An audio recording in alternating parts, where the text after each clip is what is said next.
welcome to Canon Fodder Podcast, Episode 6. This is our last episode of this season. Yep. We're going over Halo, The Fall of Reach by Eric Nyland, and Halo Reach the Game By Bungie. Yeah, this was Bungie's last Halo game. It's really Bungie's last game. Yeah, that's true. I am Kyle Newcomb. I am Travis Knight. And I'm Lindsey Knight. Yes, we have a special guest host for this one. Excited to see a third perspective from this, from someone who's not as big a Halo fan as Travis and I. It's true. I did not come into the franchise till much later on. So let's go through our backgrounds with the games. I've been a Halo fan since Halo 3. That's when I really got into it. I have been a Halo fan since the day it came out. That was when I bought my Xbox and I got my copy of Halo. So November 8th, 2001? I think so. Yeah. I fell in love with it right away. Yeah, it did not take me long to fall in love with the game series. Nope, it was my gateway drug to all the other sci-fi. I started reading Larry Niven because I liked Halo and I liked the books, and I think I've played every Halo game that's come out, except for Halo Wars 2. Yeah, that's the only one I haven't played. Yeah, that's the only one I'm missing too. And for me, I don't think I came in until later after Halo 3 had come out. I've read Fall of Reach, Ghost of Onyx, and a few of the other books as well. Glasslands. Haven't gotten to Thursday Wars yet.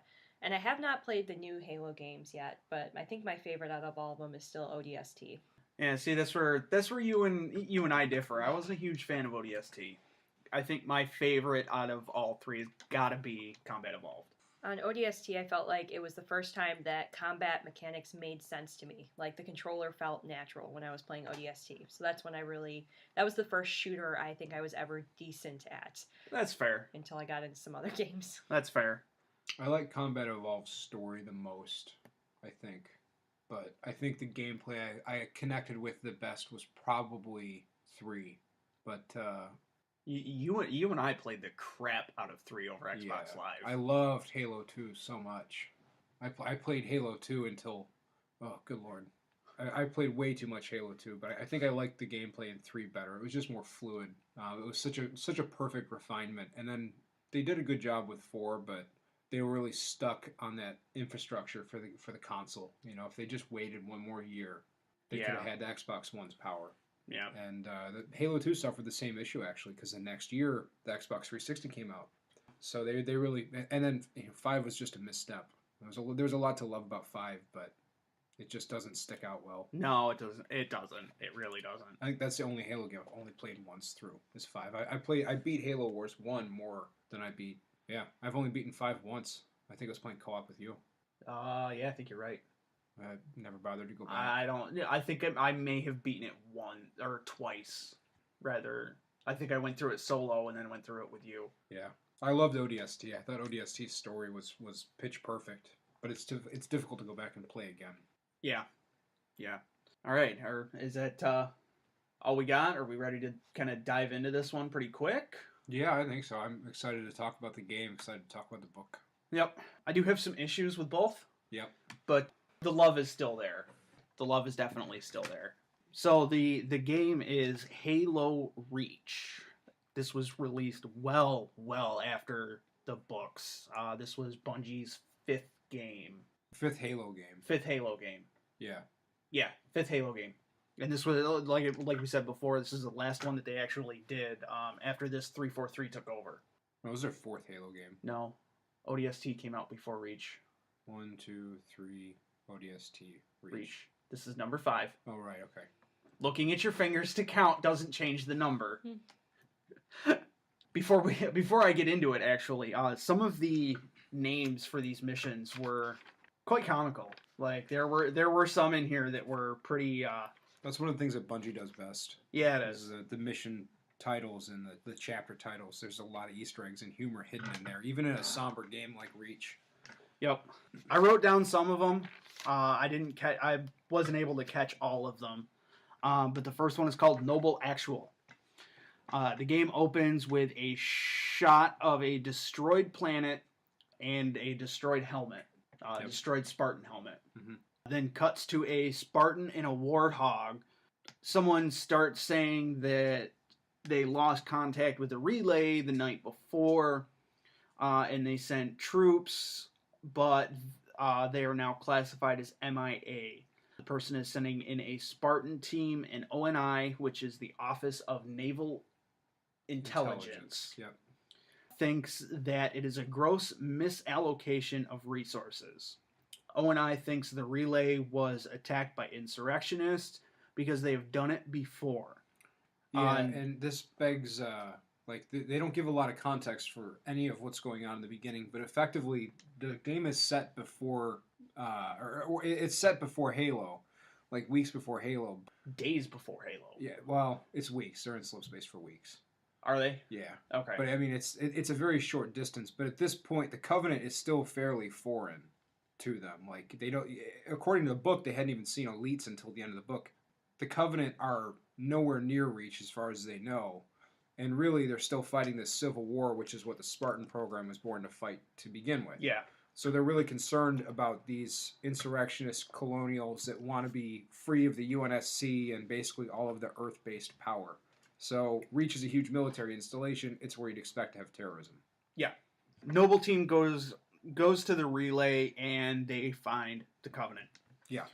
This is so underplayed too. Yeah, it is. It is very underplayed. It's important to note at this point, you've met your entire team of 6 Spartans. And you are Noble 6. You are, yes, you play as Noble 6. All of the Spartans, except for George, are Spartan 3s. Yeah, and that's the first time you see Spartan 3s in a Halo game. Yes. There were little references in Halo 3 in the armor flavor text, but this is the first time you see real Spartan 3s. Yes. And they're virtually indistinguishable, except George is like a foot taller. Yeah, I think he's about 2 feet taller. Yeah, he's big. He's a big man.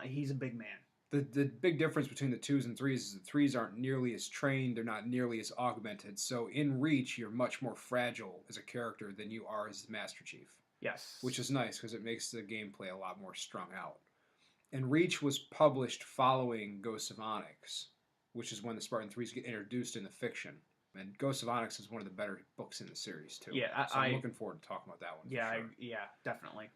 Do you want to go over the crew since you kind of meet them all here?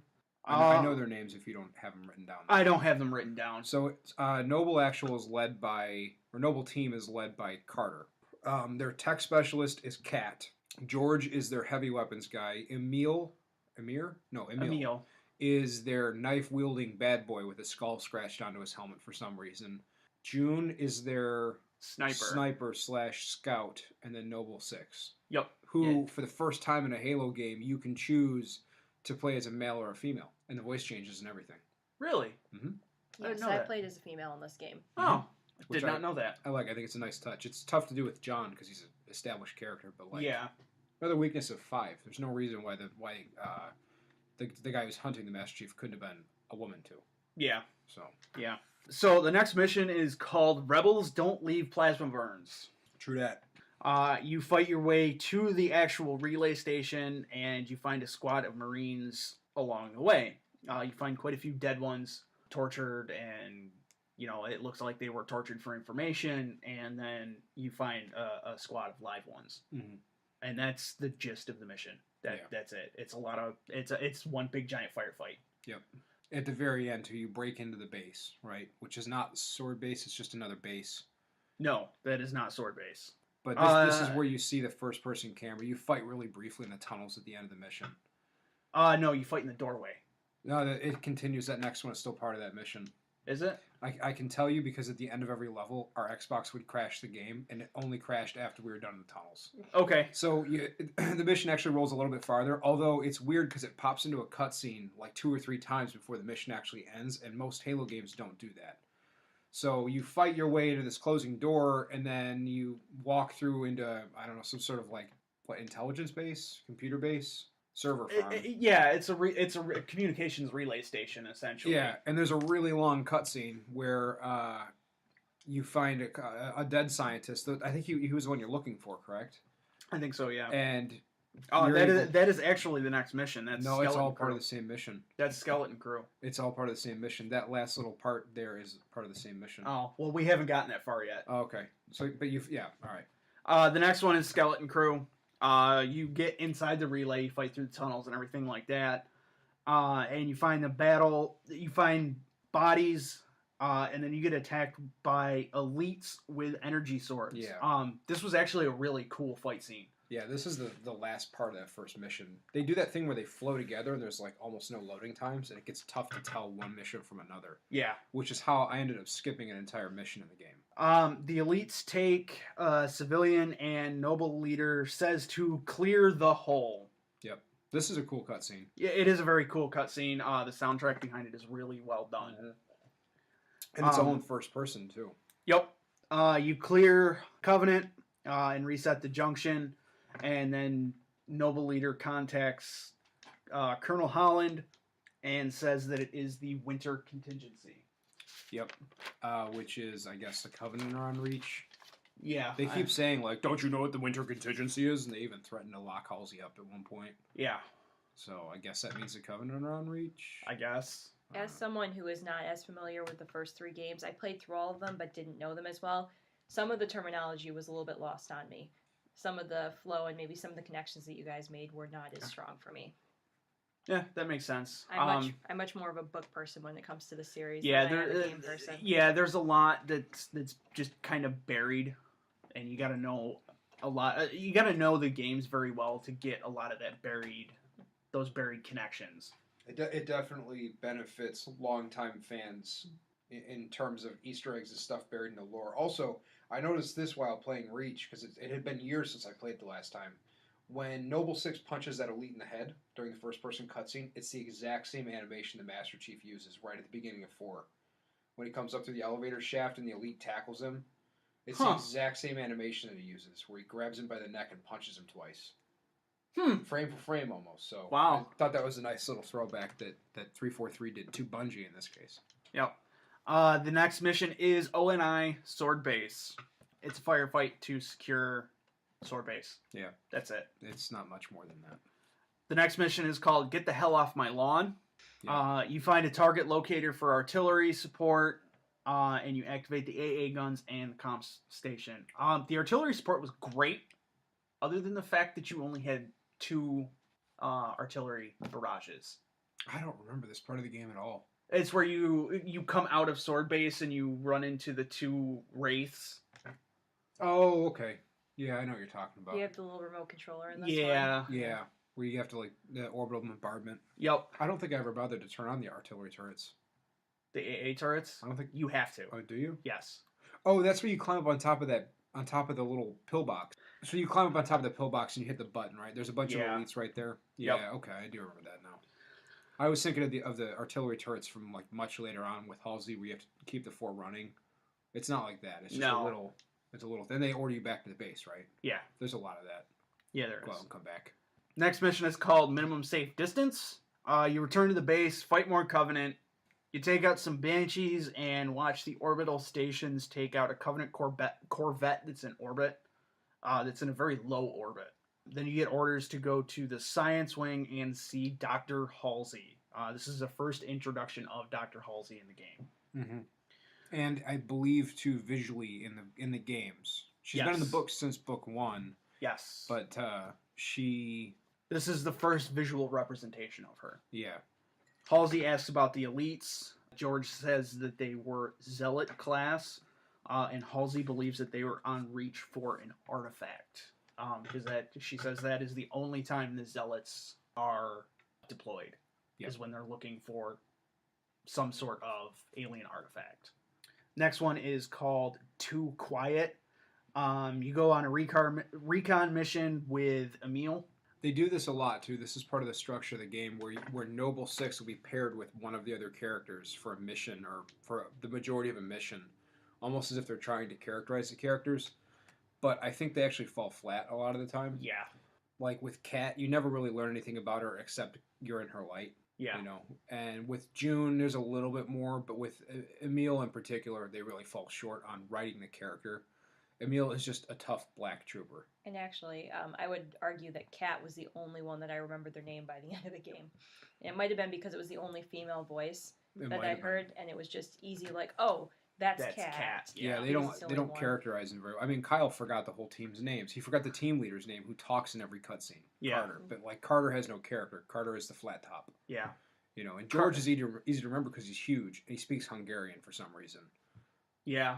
And we left it out because it's just this weird throwaway. Yeah. All of the citizens on Reach apparently speak Hungarian or whatever, or some of them. I don't know. It's not explained. It's just. It's just probably there. From Earth. I mean, we can get into that a little bit more when we get to the book side of it, but.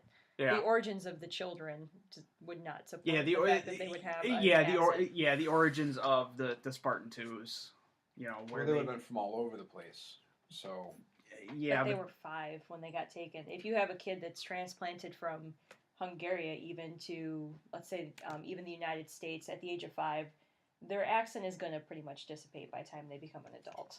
Yeah, they might have a slight accent. Like a very light one. These may have been colonials that were resettled. So I think what they were trying to get at is that like people still have different languages.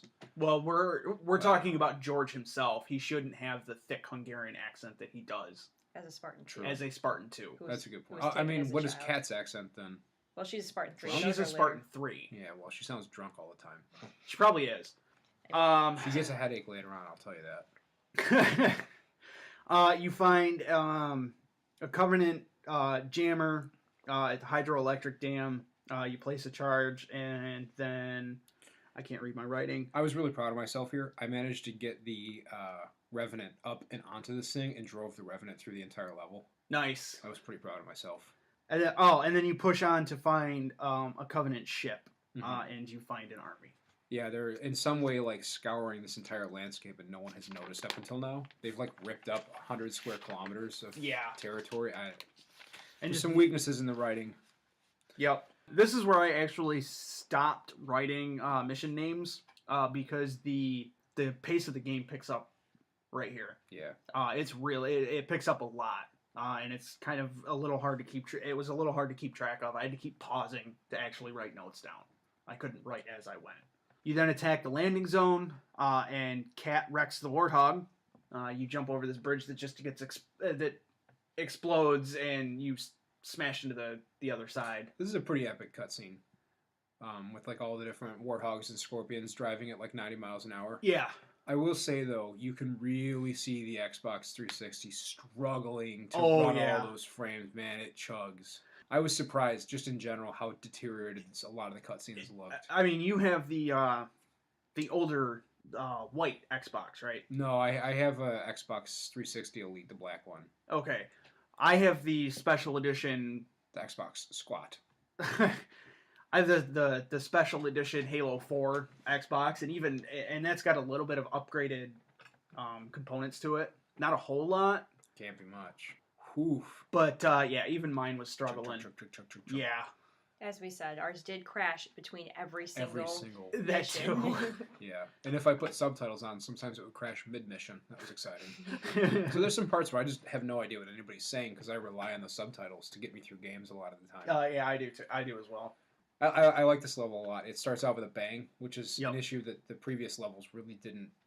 Yeah. They were just slow to start. And this one, they start with, like, there's 2 turrets and a squad bearing down on you. Yeah. You know, you're moving quick. You clear out a mining outpost. You kill a zealot. Then you get in...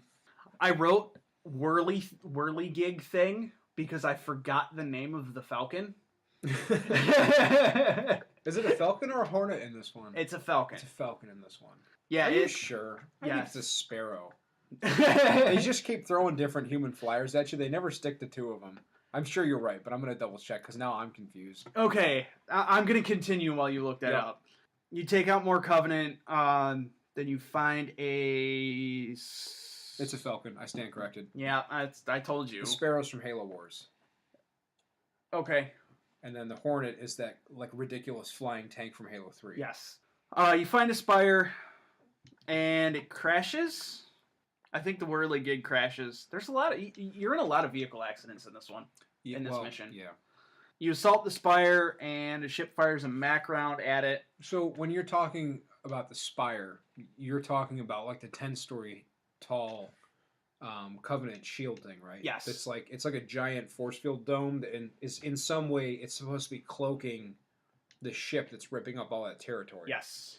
So can we break in here and talk about the map design? Because I loved this level, but it was really easy when I stole a Banshee and undercut the entire level. Because like I don't know which like what weapons you preferred to use, and I think that's probably a conversation that now that the game is picking up, we should probably pause and talk about. But I always kept sprint on. I never used the other powers.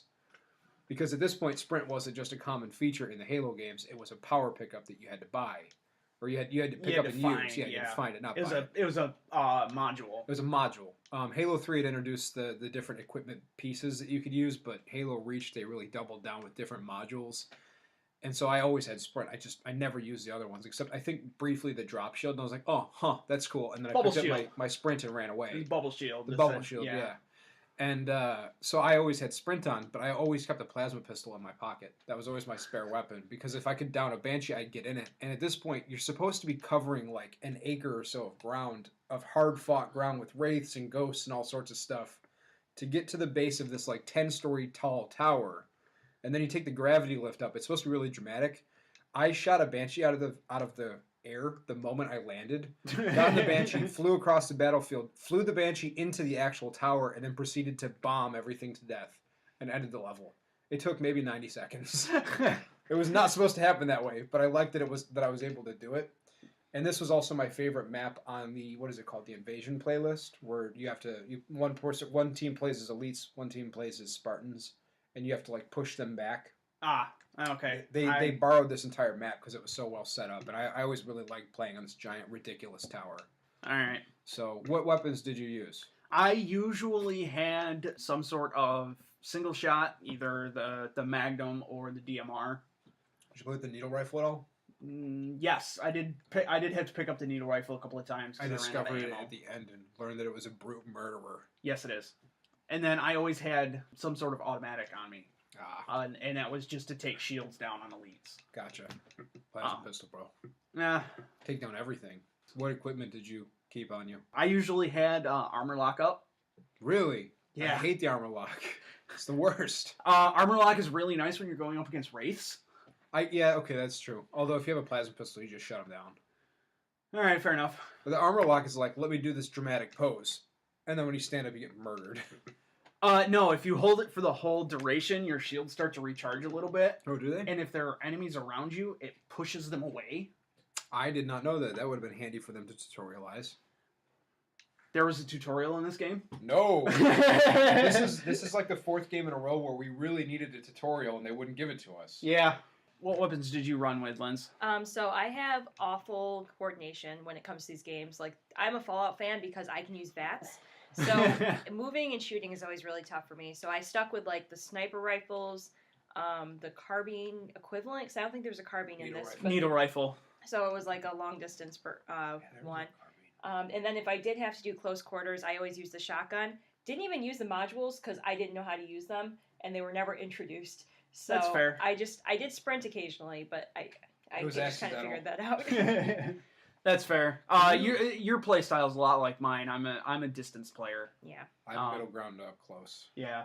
Sprint shotgun, baby. Yeah. Whenever you and I did co-op, that's what it was. You were the one that was drawing them out, and I picked them off from a distance. Did you play with any skulls on? No. Yeah. I played with Grunt Birthday Party on, but I was just thinking, can you imagine if you had VATS in Halo and you had a squad of grunts with Grunt Birthday? Yep, I played with Grunt Birthday Party as well. As soon as they introduced that has become standard for my gameplay. It was inverted this time though, because it was when you died, or maybe no, I had a skull feature on. So whenever I died, it would go yay! But I didn't die very often because I played it on easy because I thought we were going to record this a week ago, so I was rushing through the game. So I played it on easy. So every once in a while, every couple levels, I'd die, and it would just be this burst of joy, and I would be happy for a moment. When Jen was watching me play it, she didn't remember the games, but I've played the 4 and 5 while she was in the room watching. And as soon as I shot a grunt in the head, and it confetti flew out, and yay! She goes, "Oh, it's this game! I love these games!" Simply because when you shoot the grunts in the head, it goes, "Yay!" You get a little burst of happiness. Once again, as a sniper, you get to do a lot more frequently. Yes, you do. Oh, yeah. Yes, you do. I love the weapons in Halo Reach. I've got some serious issues with the graphics and the color tones they use, but man, they nailed the weapons. Yeah, they did. They feel big and chunky, and the alien weapons feel weird and alien, and like they did such a good job with the mechanics. Okay, push on.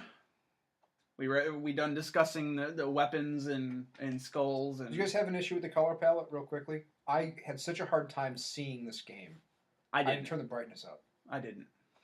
Not that I noticed, but I don't play. Like I said, the last time I played a Halo game was a while ago, and it was the older version, so I didn't really notice. I had just played. You realized that there was a night vision mode, right? I turned it on, but I shouldn't have to play with night vision mode in the middle of the day. Fair enough. Second half of the game is set at night. The first half of the game is set during the afternoon. I should be able to see, but everything is just very washed out and gray and brown, and it really suffers that post Gears of War visuals. But I just come off of Halo 4. And also Halo 3 is bike games. And those games are bright and vibrant. And the greens pop, and the blues flow, and the reds are explosive. And in this game, everything's just very toned down and rusty. Which is interesting, because usually as a color palette, Halo games tend to be a lot brighter. Really bright. That's what makes them different than a lot of other shooters. And the other one that's like it, because even Halo 5 is like Technicolor, but Halo ODST is very brown and black and gray and gunmetal. So maybe it was the same. Maybe they were playing with that color palette at the time. Maybe. I don't know. It was aggravating to me as somebody who, when I played this game the first time when it came out, didn't know I needed glasses and struggled double time with it. And I don't like the night vision because it just casts everything in this green glow. That's what night vision is. It is right now, but in 500 years it ought to be better. All right. Anyway, let's move on. I didn't like the color palette. I understand that I've been voted down. Never mind. Pick on the blind man. Yes, we will. So a ship fires a Mac round at the Spire, and then a large Covenant ship takes out the UNSC ship. This dramatic turnaround. Yeah, no, it's not. In the game it is, but not in the books. Or not in the book, I should say. The Spire was connected to a cloaked Covenant supercarrier. Cat comes up with a plan to destroy the carrier with a slip space drive produced from a quote-unquote non-existent Saber program. Which she draws in the dirt with Emil's knife. Thanks for sharing. Command approves. A space battle ensues. And then you board a Covenant Corvette. You are not going to cut down that awesome space battle that quickly. Listen, I understand that you don't like space games. I like space games. I like this game's flight. I think it's arcadey and fun. It reminds me of Strike Suit Zero. It was unexpected the first time that I played it, and it was awkward going back to it, but I had so much fun in this before it crashed on me. Well, coming off of No Man's Sky and Elite Dangerous and not having as much control over my ship as in those two games, it just kind of... It didn't click with me. I'm just going to say, this is like you complaining that GTA doesn't drive like Forza. GTA doesn't drive like Forza. I know, Kyle. Because one is a simulation of a city and the other is a driving simulator. It's space. It's like Battlefront. I loved it. I really wish we'd gotten more of that in other games. A little refined. Like, maybe you could make the flight controls a little looser, but, I really wish we'd gotten a Battlefront-style game instead of Halo 4. I don't know. To each their own. And that's I hate all driving games. So anytime I have to drive in any of these games, it's always an awful experience for me. There was a few points where they made you drive a four-wheeler, and for some reason I could never get it to turn. So I'm the mongoose doesn't turn; it just rolls over. Yeah, it does. So I was just trying to slowly go around corners, staying on the road, and it was impossible. And I hated every moment of it. I had my teammate drive. I did that a lot too. And Travis always was like, "You can't let them drive. They don't know how to drive." They really don't. I don't know how to drive. Your teammates don't. The Marines and the other Spartans really don't know how to drive. The AI in general doesn't know how to drive. The best just part, sit still and honk at the enemies. The best part, though, is if you actually have them drive to a location and then a firefight starts, all they do is just start driving in circles. Yeah. They're not firing at anything. They're not doing anything. They're just driving in circles until you remember to go get back in the car at some point. Yeah. Kyle just blew past, though, at 95 miles an hour. It was 102. One of the strangest, weird turns in the game. So if we back way up to the beginning of the game, we learn that Noble 6 has some sort of redacted past. He's known for being a lone wolf. And then when Kat introduces this goofy plan to use a hyperdrive to kill the supercarrier, she says that Noble 6 was definitely not a part of this top secret super program of new space fighters. Definitely not never. But he should totally do it this time, right? And there's this really goofy wink that is not conveyed in her terrible voice acting. But the game's like, you're special, you know, and winks at you. But then, as we learn more, apparently the UNSC has denied building a better space fighter in the middle of a war with an alien menace they don't understand. And so this like brand new sword, it's called a longsword. No, it's not a saber. It's a saber. So it's meant to replace the longsword. Yeah, and for some reason the game tries to tell us that it's like this pork-barreled special project Black Ops that they're not going to acknowledge. Why would they not acknowledge it? They acknowledged the Spartan 2s. They did. Why would they not acknowledge, hey guys, we have a much better starfighter that we're going to use to beat the crap out of Covenant? It's just goofy. The game is overwritten in a lot of ways, and like those two cutscenes back to back, where you hear Kat introduce her hilariously graphic plan, followed by their continued hand wringing over how secret this Saber program is some of the worst writing in any of the Halo games. And then it leads into this beautifully fun space fighting part. I don't care what they say because I'm right. And no, you're and left. Then you board the carrier. I am left, but I'm also right. I'm ambidextrous on this. And then you board the carrier, and it goes back to the traditional. It's not a carrier; it's a Corvette. Oh, whatever. All right, we're sending the Corvette to the supercarrier. Yes. Right. So it is this bizarre turn in the tone of the game, and this weird aside, almost into like this scrap that they left off and inserted here. It doesn't belong, but it was a lot of fun. And then we go back to traditional Truth and Reconciliation style Covenant corridor fighting. Yeah. It's really weird. With George, he's your co-star in this level. Yeah, George. You set the Corvette on a refueling track with a supercarrier, and Savannah is destroyed. That's the Covenant or the UNSC escort, the big frigate ship that's escorting the little saber fighters. Yep. I like this level not just because of the space fighting. I like this level's presentation a lot. Yeah. It put some real weight into it because you had pulled the hyperdrive off of the Savannah, but they had escorted you and stuck around even when they probably shouldn't have, and it starts to give you some of the consequences of fighting the Covenant. How the UNSC is outclassed on a ship-to-ship level. Yep.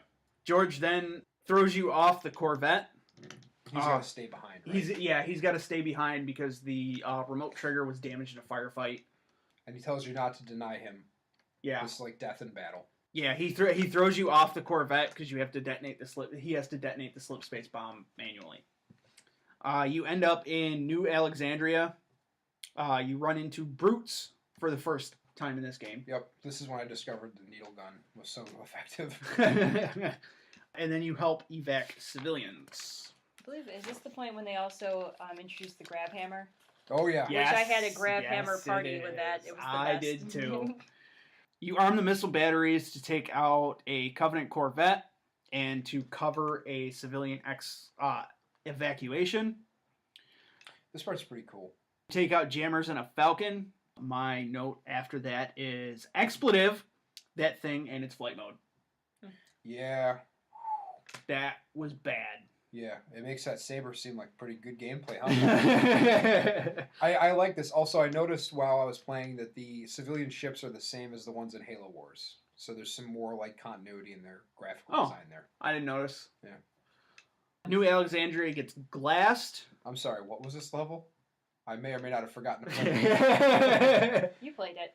I went back and played it, yeah, but it just is such a non-level in my head that I forgot all about it. That's fair. And it wasn't even until I was like, Halo Reach is all done, and then I went and looked at the level list. I think, and I texted you right away. I was like, oh no, I forgot a level. Well, go ahead. Oh, the other part of this too is as I watched you play this level, you're like, really, it's not over yet. I had the same feelings through the whole thing. Like, yeah, I did. They want me to go do another thing. This level was really boring. You fly really long, really boring, and it's structured the same way as a level from Halo 4, which is unbelievable. It's like if they'd done the library in Halo 2. Yeah. It's unreal. You just fly from tower to tower to tower while not a whole lot goes on. And in the background, the skybox is a Covenant, I don't know, destroyer or something wrecking the city. Yeah.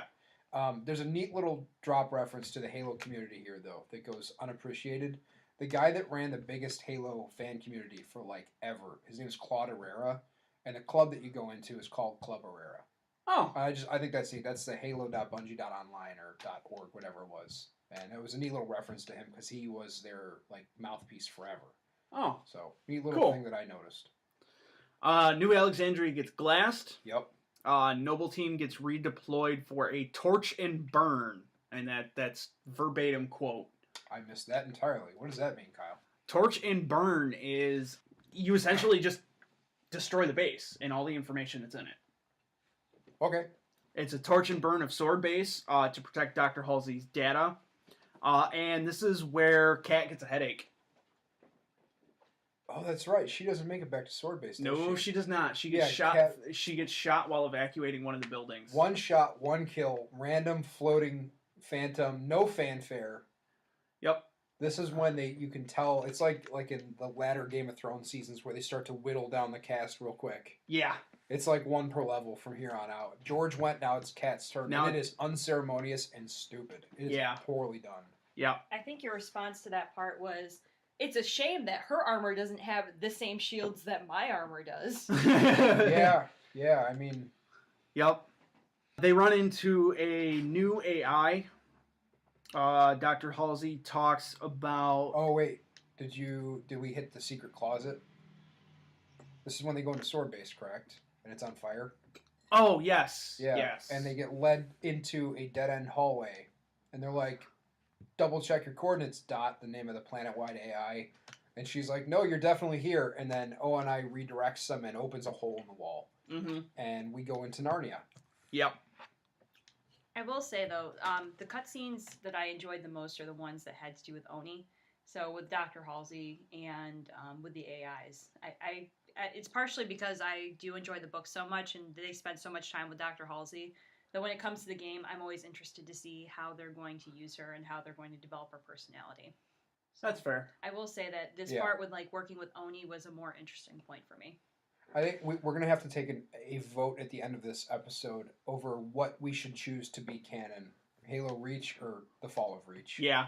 Because there's some things that are about to be fundamentally different between... I mean, it started with the first level. Things are fundamentally different between the game and the book. But we're getting to a head of we can no longer ignore the vast contradictions. Yep. Yeah, they run into a new AI. Dr. Halsey talks about a latchkey and that Noble Team belongs to Oni. And this is where they found the first Forerunner ruin under Reach. A Forerunner ruin. They found ONI found their first one. They had never found a Forerunner ruin before. Unless you read the book. We'll get into it. Yeah. Okay. They find one months before the attack in the book. Okay. And this is where it really starts to fall apart into incoherence. Okay. Between the two mediums. Not that the story in Reach doesn't make sense. It's just that the book and Reach completely diverge here. Okay. Noble Team's mission is to take the AI to a shipyard to board the Pillar of Autumn. Yet again, another huge difference between the book and the game. Mm-hmm.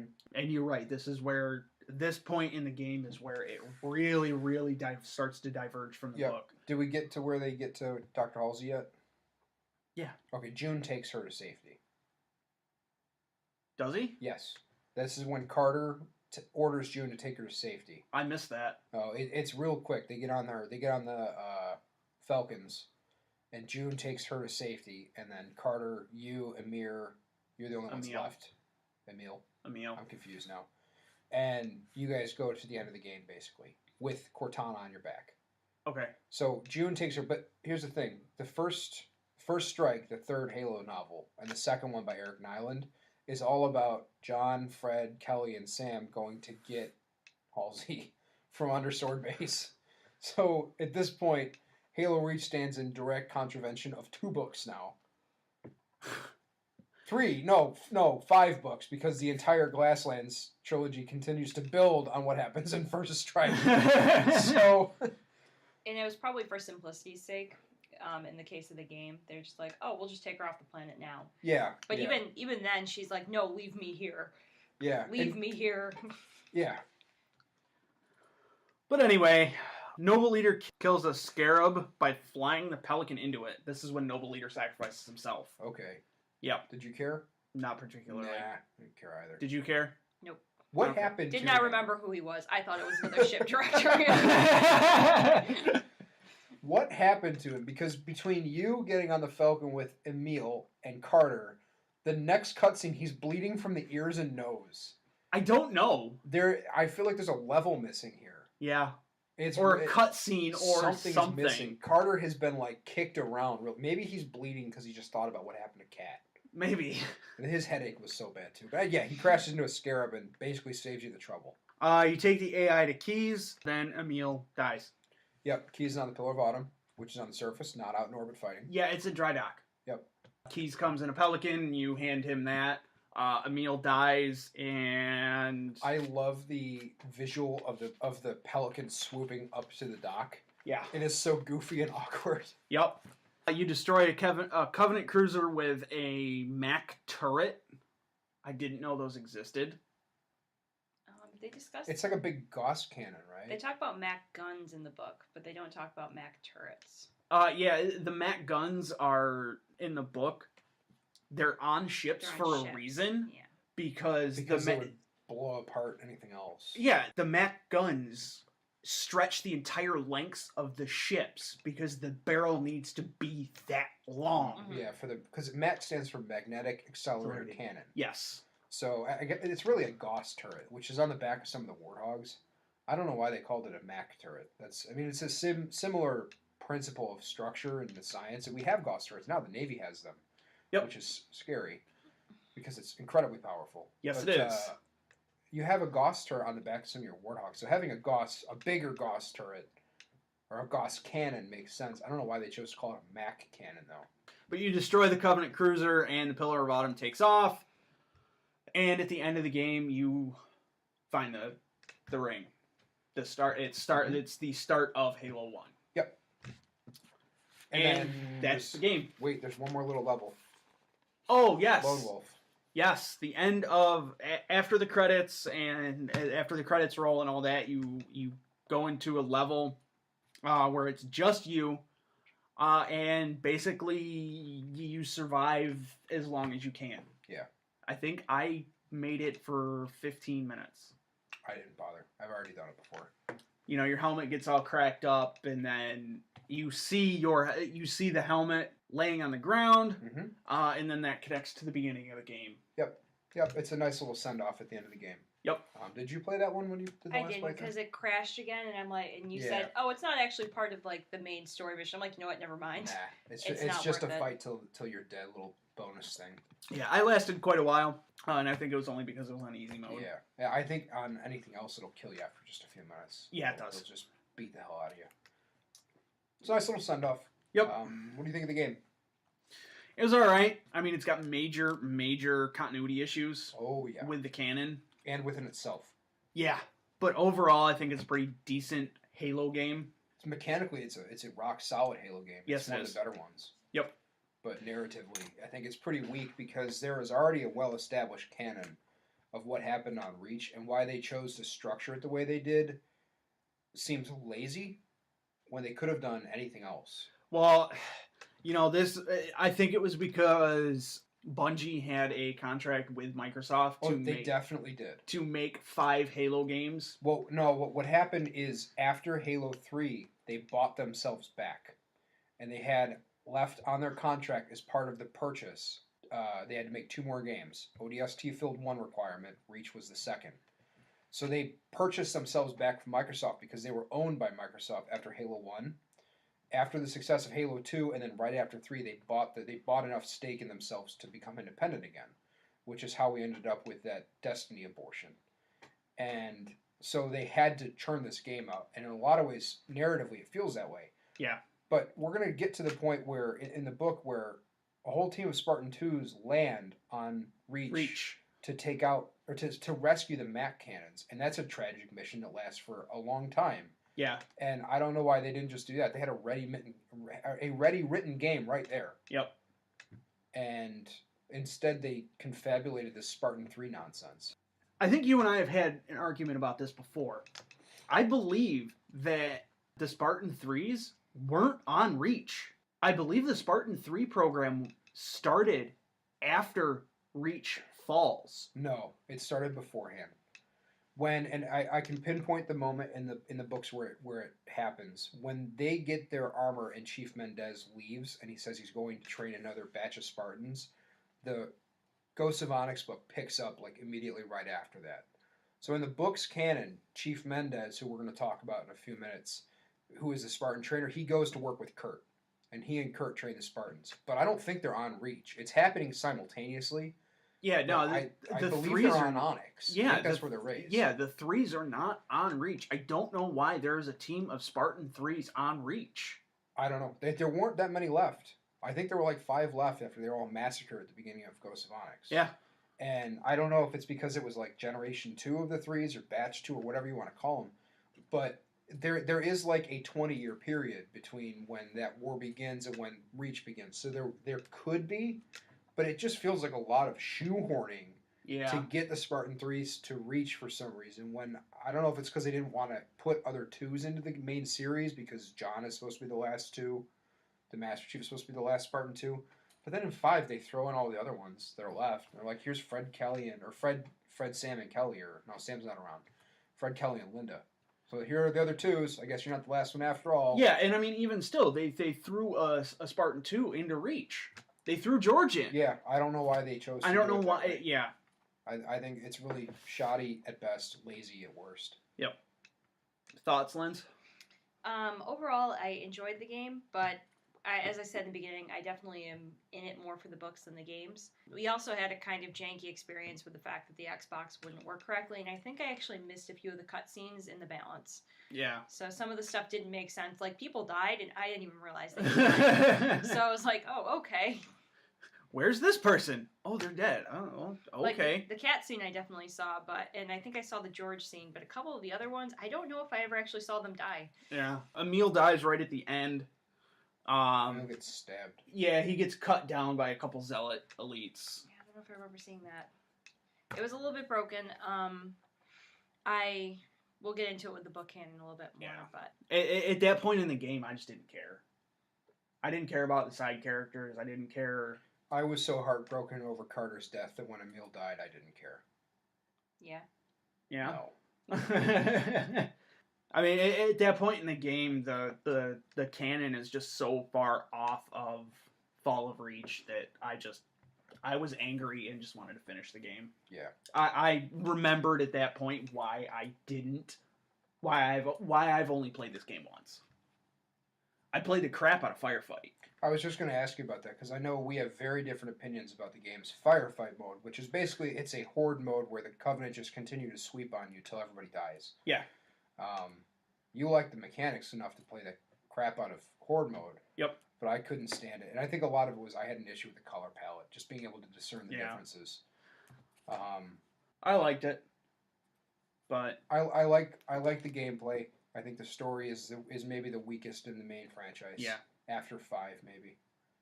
5's got the lamest story. Yeah, 5 does have the lamest story. But of the Bungie games, this is easily the weakest. Yes, it is. The other ones don't come anywhere near as weak as this one does. It really shows that they were sick of this game, I think.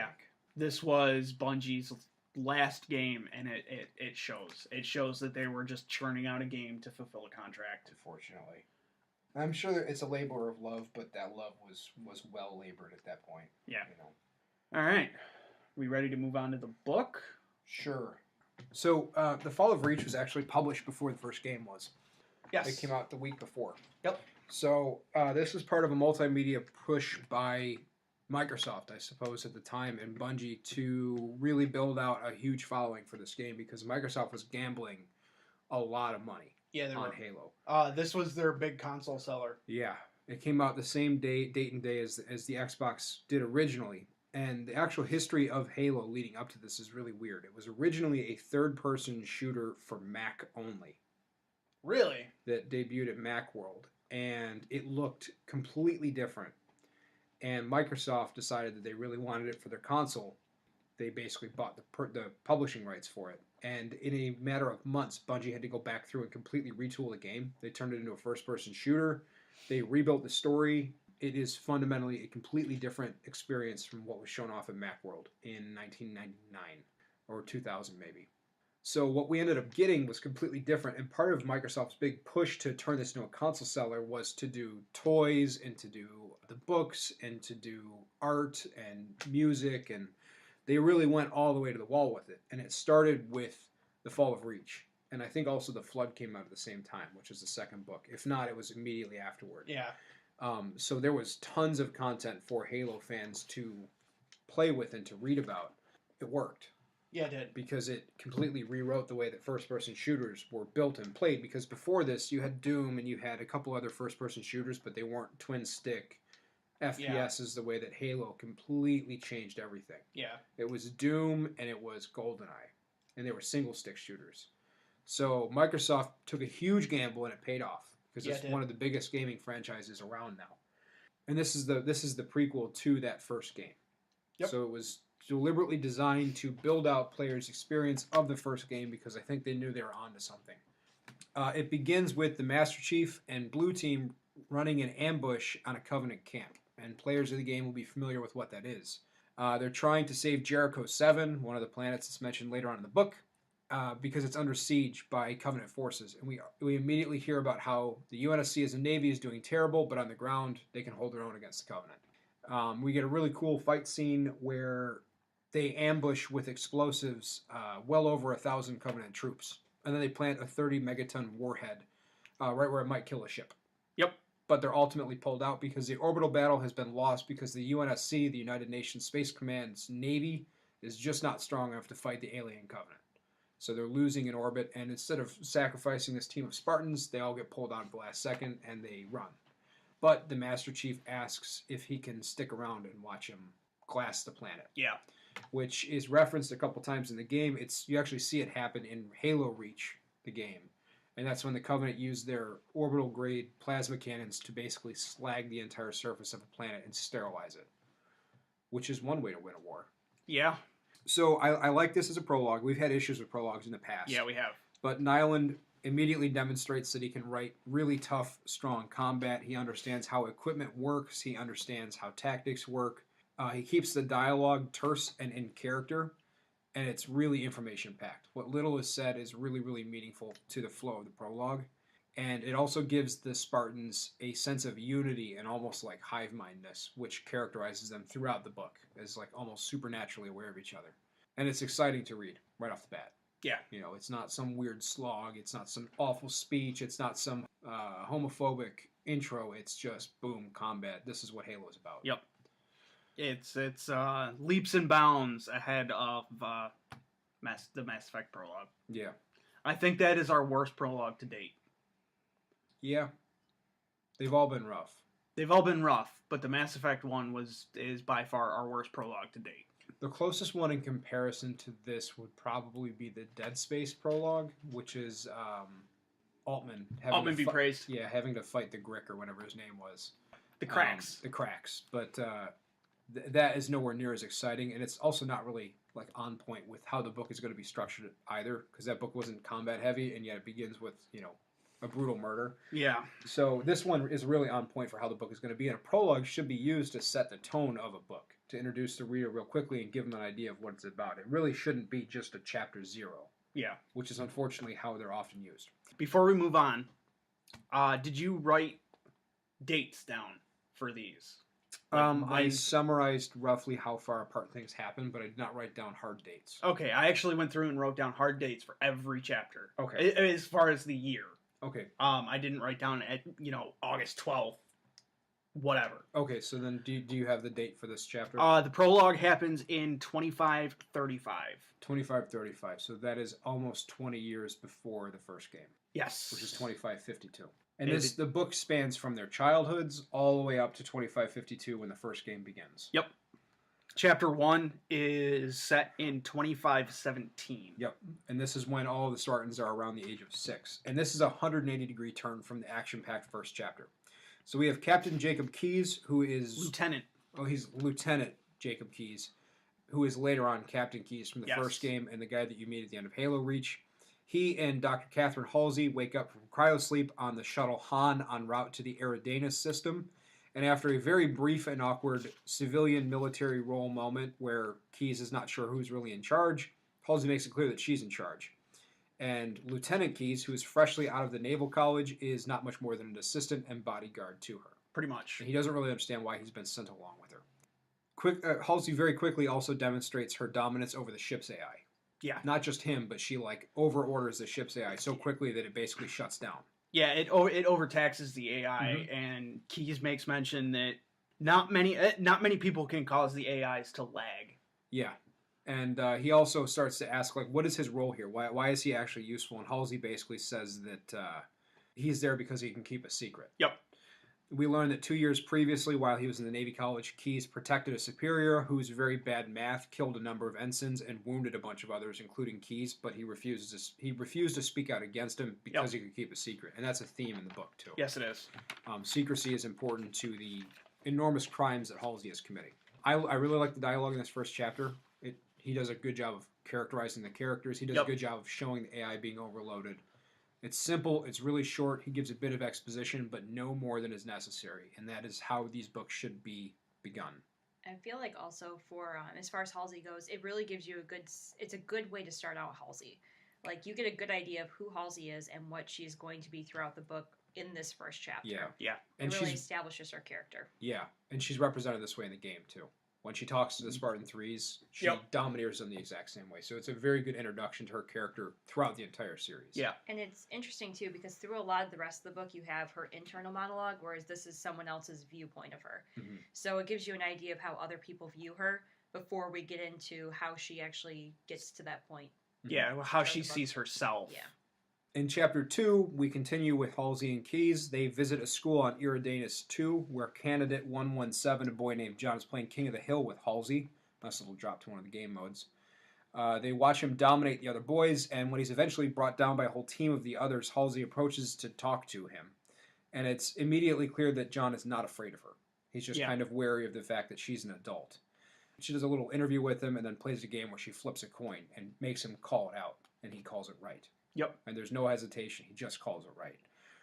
It's almost like a weird jot of intuition, but we learn immediately that John is preternaturally lucky. And that is really his biggest trait. In the first game, if you play on Legendary, every once in a while when you run up on a group of Marines, you can hear them actually whisper. They say he's lucky. Oh, because you do never die. Yeah. And it's how Cortana introduces you in Halo 3. Her initial monologue is that you were lucky. Cortana's monologue in 3 was why she chose John. In 3, it's a really good callback to Reach because it's almost verbatim what she says to him. And to Halsey when she's given her choice. Yeah, and to Halsey when she's given her choice. Yeah. It was a really good callback to the book in 3. Until Reach, Bungie did a really good job with sticking really tight to the lore. And they continued to, 343 did in 4. Very little reference to the actual game Reach. A lot of reference to the fall of Reach. Yes. It's a very good chapter. It sets up the immediate special relationship between Halsey and John that continues through the book and through the series. Yes. The luck thing, it's a little silly, but it's also a throwback to Ringworld, which Lindsay's read, right? I'm not sure. I can't remember. Did you read Ringworld? I have not read Ringworld. There's a character named Tila Brown in Ringworld, which is by Larry Niven, and a lot of Halo is taken from Ringworld. It's a sci-fi novel. In it, one of the races that is in a lot of different ways kind of manipulating the human race has a birth lottery. That they are basically, because there's so many people, overcrowding is such a problem, there's a birth lottery. Everybody is sterile until they win the lottery if they want to have kids, and if they do win the lottery, they're allowed to have offspring. Well, this race, who's literally called the Puppeteers, are rigging the birth lottery. And so, 7 generations in, the only people they're looking for this mission to go to the ring world is a woman who is the luckiest human possible because she is the descendant of 7 or 8 generations of lottery winners. So in order for her to be alive, her ancestors all had to win this really narrow margin so that the odds of her ever being born are incredibly low. And John's luck is a constant throwback to that because it's just this bizarre, he's always got it falling just the right way for him to work out just the right way. And that's how she's written in the book too. So it's definitely a throwback to Tila.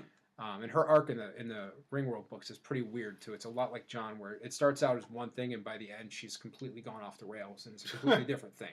So I like that. And I like, too, that John's characterization was on point for how he's going to become. He's brash, he's physical, but he's not rude, he's not crude. He's a strong guy. Yeah. But he doesn't talk too much. There's no weird, awkward, childlike dialogue. Nyland is a very deft writer. Yes, he is. Anything else? Nope, not for that first one.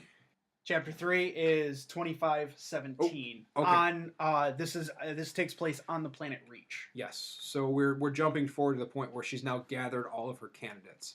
She's waiting to brief the children on Reach, and Keyes is no longer with her. He was dismissed because he kind of found out too much, and again, secrecy is key to the Spartan program. She's instead flanked by Deja, her AI, and CPO Chief Mendez, who we talked about earlier. He is the Spartan trainer for both the 2s and the 3s, and he is a constant character in the books, but never shows up in the games. Yep. CPO, for those who don't know, stands for Chief Petty Officer. Yep. That is a naval rank. Yep. So Deja believes that Halsey should lie to the children about why they're really there, but Halsey is instead concerned that the children will retaliate if they learn the truth, and she thinks that just telling the truth is better.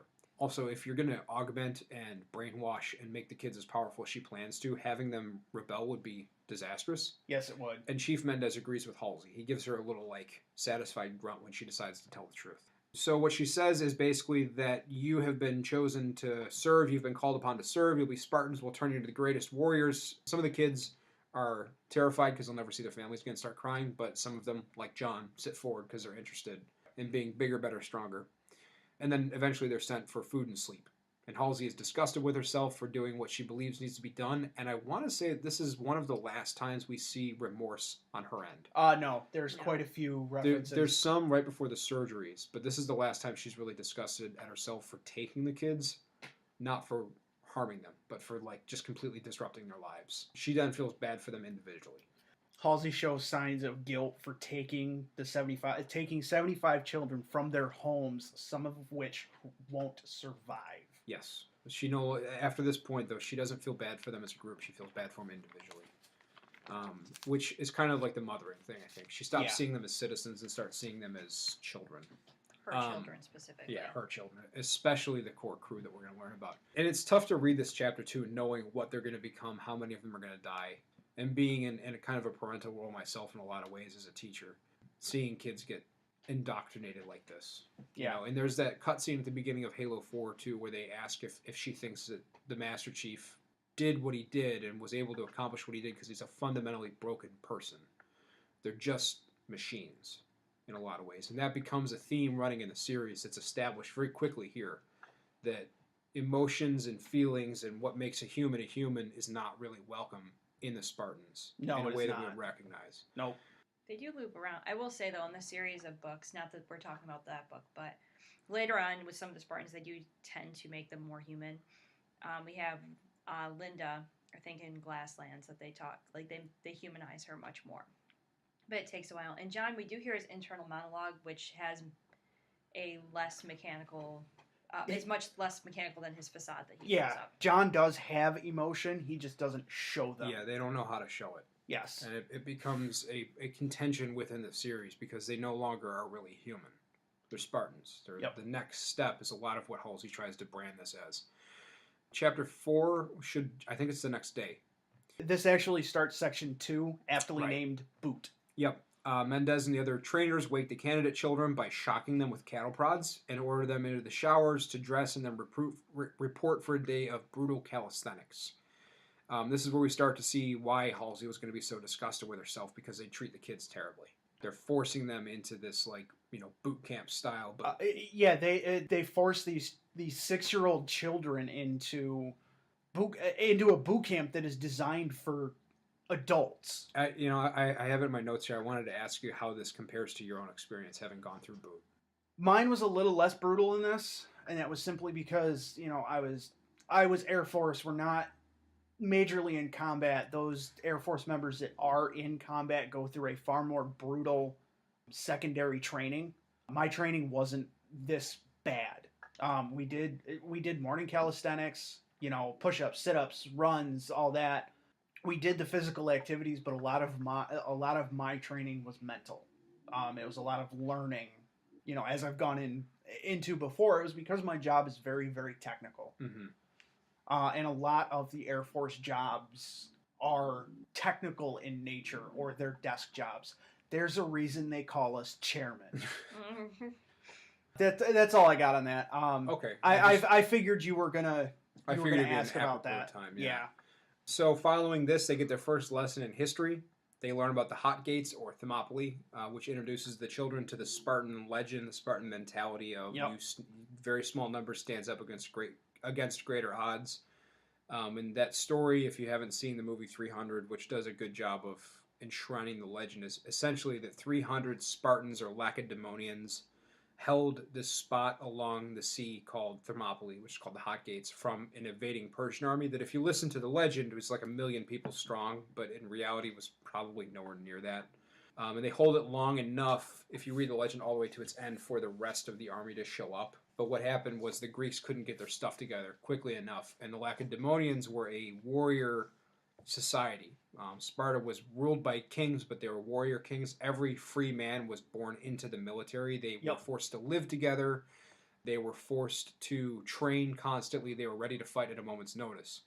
It got way out of hand. You have the Peloponnesian War that Caesar wrote about, where the Spartans were so effective when they decided to destroy Athens that there was a layer of ash in that area that shows everything they burned.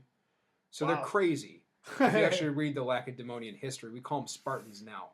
But this is where they begin learning about it. And it's kind of an appropriate first lesson for the kids. Yeah. Other Greeks called them Lacedaemonians. Yep. After the lesson, they go to what playground. They call what the drill instructors call the playground, which was an obstacle course. Mendez explains that each team had to make it back. What they did was they lined after ringing a bell. Yeah, after ringing a bell. Right. What they did was they lined the kids up in 3 rows, and whoever was in the rows next to you, that was your team. Sam and Kelly were John's teammates. Yep. And John is our POV for this chapter. And they immediately rush to ring the bell, but John does his thing, and he's always the best and first. Yep. John was the first one to make it back, but Sam and Kelly were last, and Mendez didn't let them eat.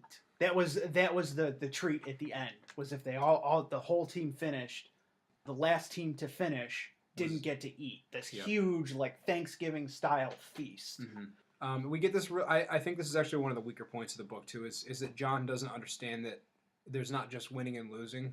I think that's one of the weaker motifs in the book, that he's learning that there are other ways to end a conflict other than losing and winning, and he doesn't understand it this time. And it's okay because he's a 6-year-old.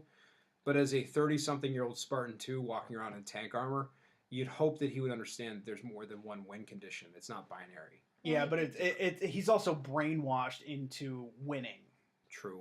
They revisit that fact a few times. Later on, there's a conversation with Mendez that revisits that, and then there's also... there's one with Keys as well. There's one with Keys. Maybe it wasn't Mendez, maybe it was... No, it was Mendez. No, there was one with Mendez, and then there was one with Keys. One with Keys. So, I mean, it's something that...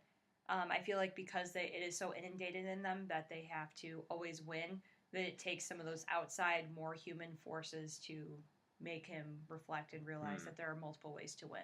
All right, that's fair enough. Also, I have noted here the Spartan program is horrible. In Chapter 5...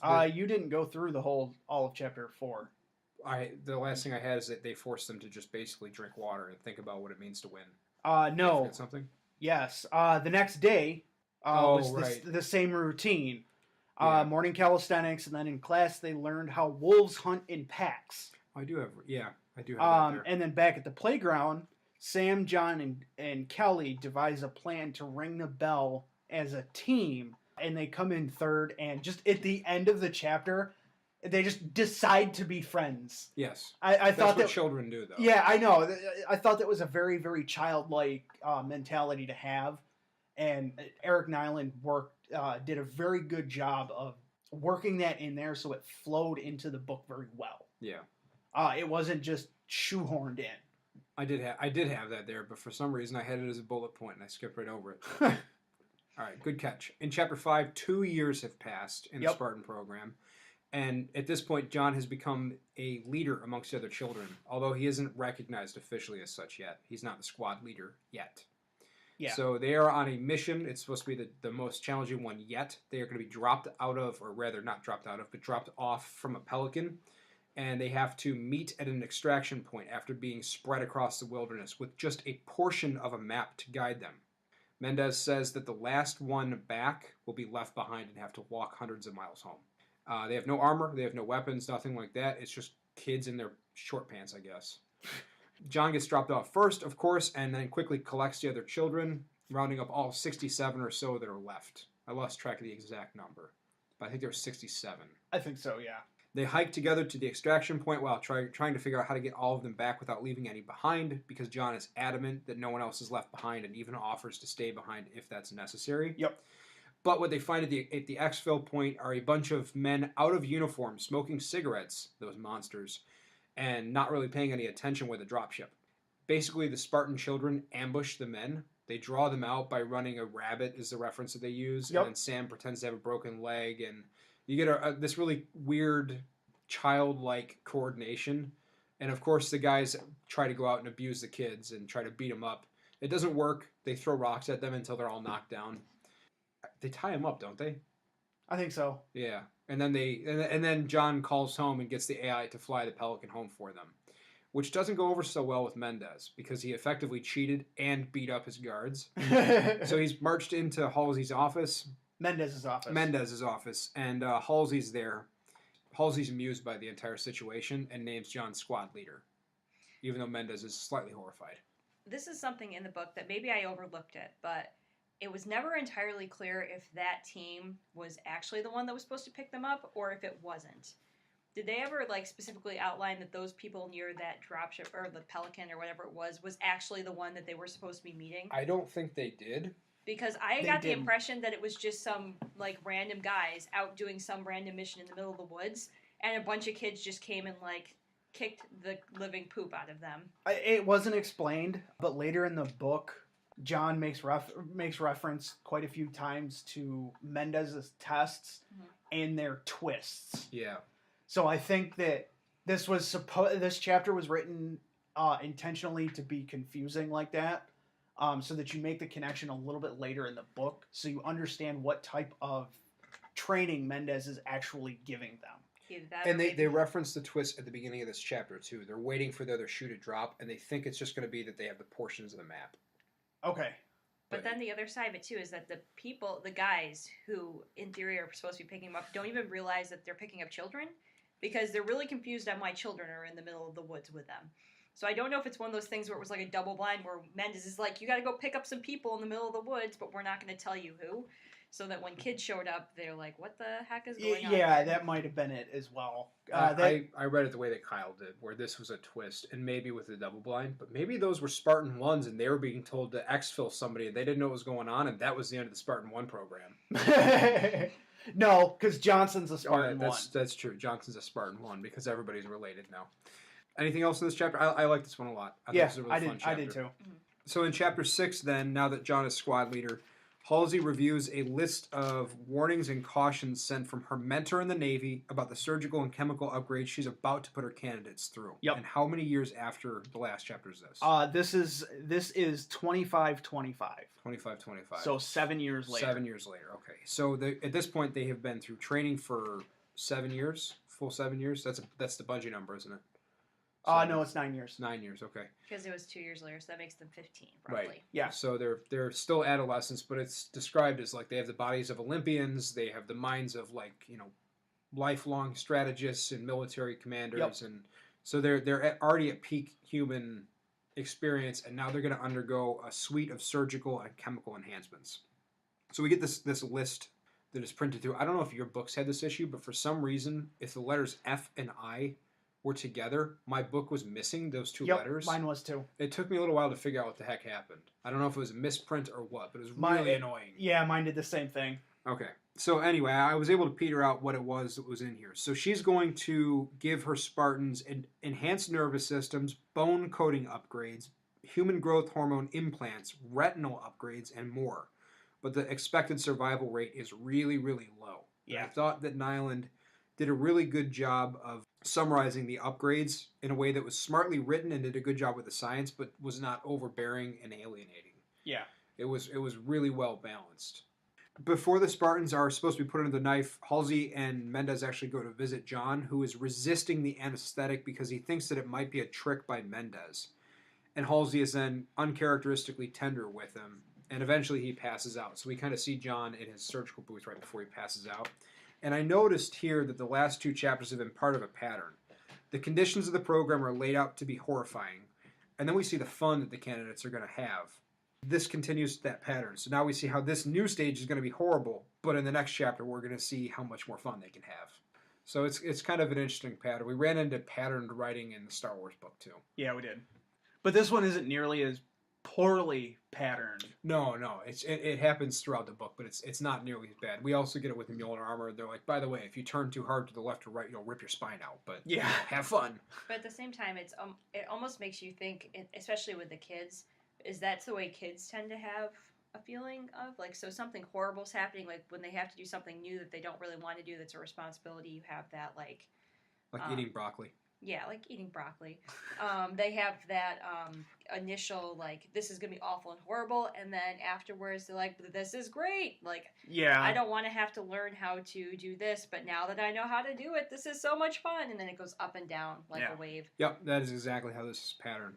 So in chapter 7, which is jumping forward, correct? Not very far. It's still set in 2525. Okay, so still probably within a month or two then. A funeral for the 30-odd Spartans who did not survive the surgeries is held aboard the Atlas, a medical station. Mendez, the surviving candidates, including those whose bodies were permanently damaged or disabled by the surgeries, attend. And John asks Mendez what went wrong. As squad leader, he feels like he failed his men and women. Mendez explains to him that soldiers have to be at peace with ordering their men to their deaths because it was necessary, but that as squad leader, John has to do everything he can to make sure that those lives are not wasted. Yes. And just like with the win-loss states, this becomes a constant thought pattern for John. Yeah, it does. Evaluating if the lives of his comrades have been wasted. Unfortunately, neither he nor Mendez can tell whether or not the lives of their Spartans were wasted by these surgeries. Later, while exercising alone, John is accosted by 4 ODSTs. Before the conversation about wasted lives. Oh, yeah.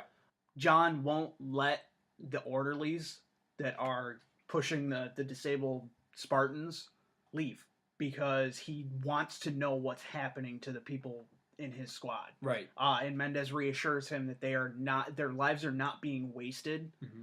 That they are going to be used, they are going to be part of ONI. Yeah, they say that their minds are still intact. Yeah, their minds are still intact. One of them, Raj, is one of the kids that was in the ambush from before, and he is immediately, paralyzed. Yep. But then after this, because John is upset by this, he goes to work out on the Atlas, and he's accosted by 4 ODSTs who just show up kind of looking to pick a fight. Maybe sent in to go pick the fight deliberately. It's not really clear. Maybe, to go back to that idea. And John, he hurts one of them immediately. Then a sergeant shows up, and the sergeant orders them into the ring to fight it out, into the boxing ring. And John succinctly kills all 4. Yes. He beats them to death immediately. This is the first time that you see the reflexes kick in, where they're moving slow. Even the pin that he drops out of the weight plate drops too slow. Yep. And so when these guys who are supposed to be excellent fighters show up, they're so utterly outclassed by this child. Yeah. Mendez then shows up and basically removes them all from the situation and blankets it over, but not before trying to ease John's conscience. And he says that, even though you killed them, they started the fight, and you also obeyed the chain of command because you were ordered by a superior officer to fight them, and you defended yourself. So Mendez tries to ease his conscience, but it's a little weird that wasting, this chapter talks about wasting lives. It's hard not to see those 4 ODST lives as wasted. Yeah. So Mendez also explains that John's priorities are to his chain of command and then to his life and the lives of his teammates. Very firmly plants the military mindset of chain of command is king, essentially. What your opinion is doesn't matter. It all matters on what your orders are. Mm-hmm. Does it match what you were taught? Yes, very much so. When I was going through my training, that was huge. It was, chain of command is how you deal with problems. And if you're given an order by a superior, you have to follow it unless it is an unlawful order. But that doesn't happen very often. 95% of the time, the orders are lawful. So this matches, this drives with your experience then. Yes. All right. Anything else before I move on? No? All right. In Chapter 8, Halsey and Mendez meet to talk about the Spartans. Uh-oh. Hold on. Google just flipped out on me. Although I will say with that last part, even as, like, it goes back to that idea of the body of the Olympians, but they're still really children or, like, teenagers, because he's trying to rationalize everything that's happening in a very, like, young adult, teenage type of way of what was going on around him, and trying to figure out if it was right or not. Yes. So it is interesting that they still play with that idea of being like essentially a 15-year-old in like a 25, 30-year-old body, because he has the body of an adult, even though he is only 15. Yeah. You get that developmental mindset of trying to figure out what is right, what is wrong. Because I don't even know if the ODSTs realize that he's younger. Like when they come in. No, I don't think they do. I don't think they do. They call him kid, I think, but I don't think it's supposed to be like he's a 15-year-old. You know, I think grown men would have been more wary. Yeah, they probably would have been, because at the same time, if they had realized he was actually a kid, what grown men, especially trained fighters, would attack a 15-year-old boy? Yeah, they probably thought he was like a new recruit or something, someone who was a little younger, but not necessarily a greenhorn. Yeah. Well, we talked about the pattern of like there being how horrible the program can be, and then finding out how fun it's going to be now that they have their new superpower, and that's what Chapter 8 is all about. So Halsey and Mendez meet to talk about the Spartans on Reach, whom Mendez has had to move to a new secure location because he can barely control them anymore. He's got them stashed in a storage space under a mountain. Yeah. Where he runs a King of the Hill capture the flag style game as a demonstration for her in this big, huge, dark space. And Halsey watches as a dozen power-armored trainers try to hold a bunker and flag from the Spartan candidates who are hiding somewhere in the dark. And they can just make out Kelly serving as a rabbit again, because that's what she did before. And then the distraction allows the other Spartans to drop from the rafters overhead, and all hell breaks loose. Yeah. As they beat the power-armored trainers to a pulp. Then John arrives, and she can tell him by his size and his movements, and all the lights suddenly go out. And by the time that Mendez is able to trigger the emergency lighting, the flag is gone, all of the trainers are unconscious, and the Spartans are all gone. Yep. And he's like, I don't even know where they got the black suit from. Yeah. Where did they get the rope? Yeah. He makes a joke about how, you know, when the training mission started, they didn't have the black suits, they didn't have the rope, and he has no idea where they came from. And also they stole the cameras. Yeah. And they took out the cameras. No matter where they place them, they always take them out. Yeah, so Halsey is convinced that now they are ready to move on for the next phase for a real combat scenario. So it's going to be a field test. So the Spartans are spooky. They're like ninjas. Yeah, they are. And this is, we see more of that crazy coordination that they get, except now it's superpowered. And there's also a little drop to Harvest, where Mendez asks if the rumors are true, and she's like, you don't even know the half of it. Yeah. You know. In Chapter 9, the Spartans... Oh, how many years is this? This is still in 25-25. Okay. So the Spartans receive their very first real mission briefing. A team of them will be sent in to extract the rebel operative named Colonel Robert Watts. I kept calling him Dr. Robert Watts. I don't know. Who is hiding on a space station. He's one of the insurrectionists that we talked about way back when. Because at this point, they have not officially run into the Covenant, although something is happening around Harvest. That is the first contact. There's actually a book about that. It's called Contact Harvest. Yes. It's all about Johnson. It is all about Johnson. It's not a very good book. It was all right. But that might be one that we do as a bonus episode. Maybe. Because that'd be fun to dish on. Johnson's fun, but I think the book itself is a little... Johnson is a really good character. I like Johnson. So at this point, though, the Spartans are still ostensibly going to be used to fight the guerrilla terrorists and insurrectionists that are the biggest threat to the stability of the UNSC, and Colonel Robert Watts is an escaped insurrectionist officer. So Halsey and Mendez waste very little time assigning the mission. It's a live-fire drill. The Spartans will largely be on their own, and John is in charge. He picks Fred, Linda, Kelly, and Sam, his best friends. Yep. This is the very first time that we meet Fred. It's actually the first reference to Fred in the book so far. He is the average Spartan, always second, indiscriminate, more tempered. And we also learn that Linda is effectively mute at this point. She's become mute after the surgeries. She doesn't talk much anymore. I missed that. Oh, okay. It echoes one of the characters later on in Ghosts of Onyx. One of the Spartan Threes becomes completely mute, and Linda and her bond, I think, a little bit within those books. Okay, it's been a long time since I've read Ghosts of Onyx. The team will form the core of operations and for the rest of the book, basically, minus Sam. John and his team gear up and get ready to rock and roll. Tight dialogue. Yep. Very straightforward mission briefing. I like this as far as introducing it goes. My understanding is that they're going to hitch a ride or hide out on a freighter, which is called the Laden, which is leaving from Eridanus 2, which is John's homeworld, of all places, to wherever this station is supposed to be. Something like that? Yeah. All right. Anything? Nope. Chapter 10, we continue forward with this little subplot. John and his crew hunker in the Laden's water reservoir, which is kind of cool. They're hiding in where they're using the water. I believe they use the water for the thrusters in some degree, probably for the deuterium, for the fusion engines. Kelly discovers that there are no weapons at all in the ship's bill of lading, but she does discover a bunch of luxury items that are all headed to the same place, and they figure that's got to be wherever the colonel is because he likes his luxury cigars. A man after Johnson's heart. There's a bit of edginess. And Mendez, true. There's a bit of edginess. They've never really been on a mission like this before, so they're picking at one another because they're nervous, but they don't really know how to express that effectively because therapy is not part of the Spartans' training. And as the Laden docks with the station, they infiltrate the cargo bay, and they put the crate with luxury goods. I don't remember what I wrote. They tag it with a tracker. Yep.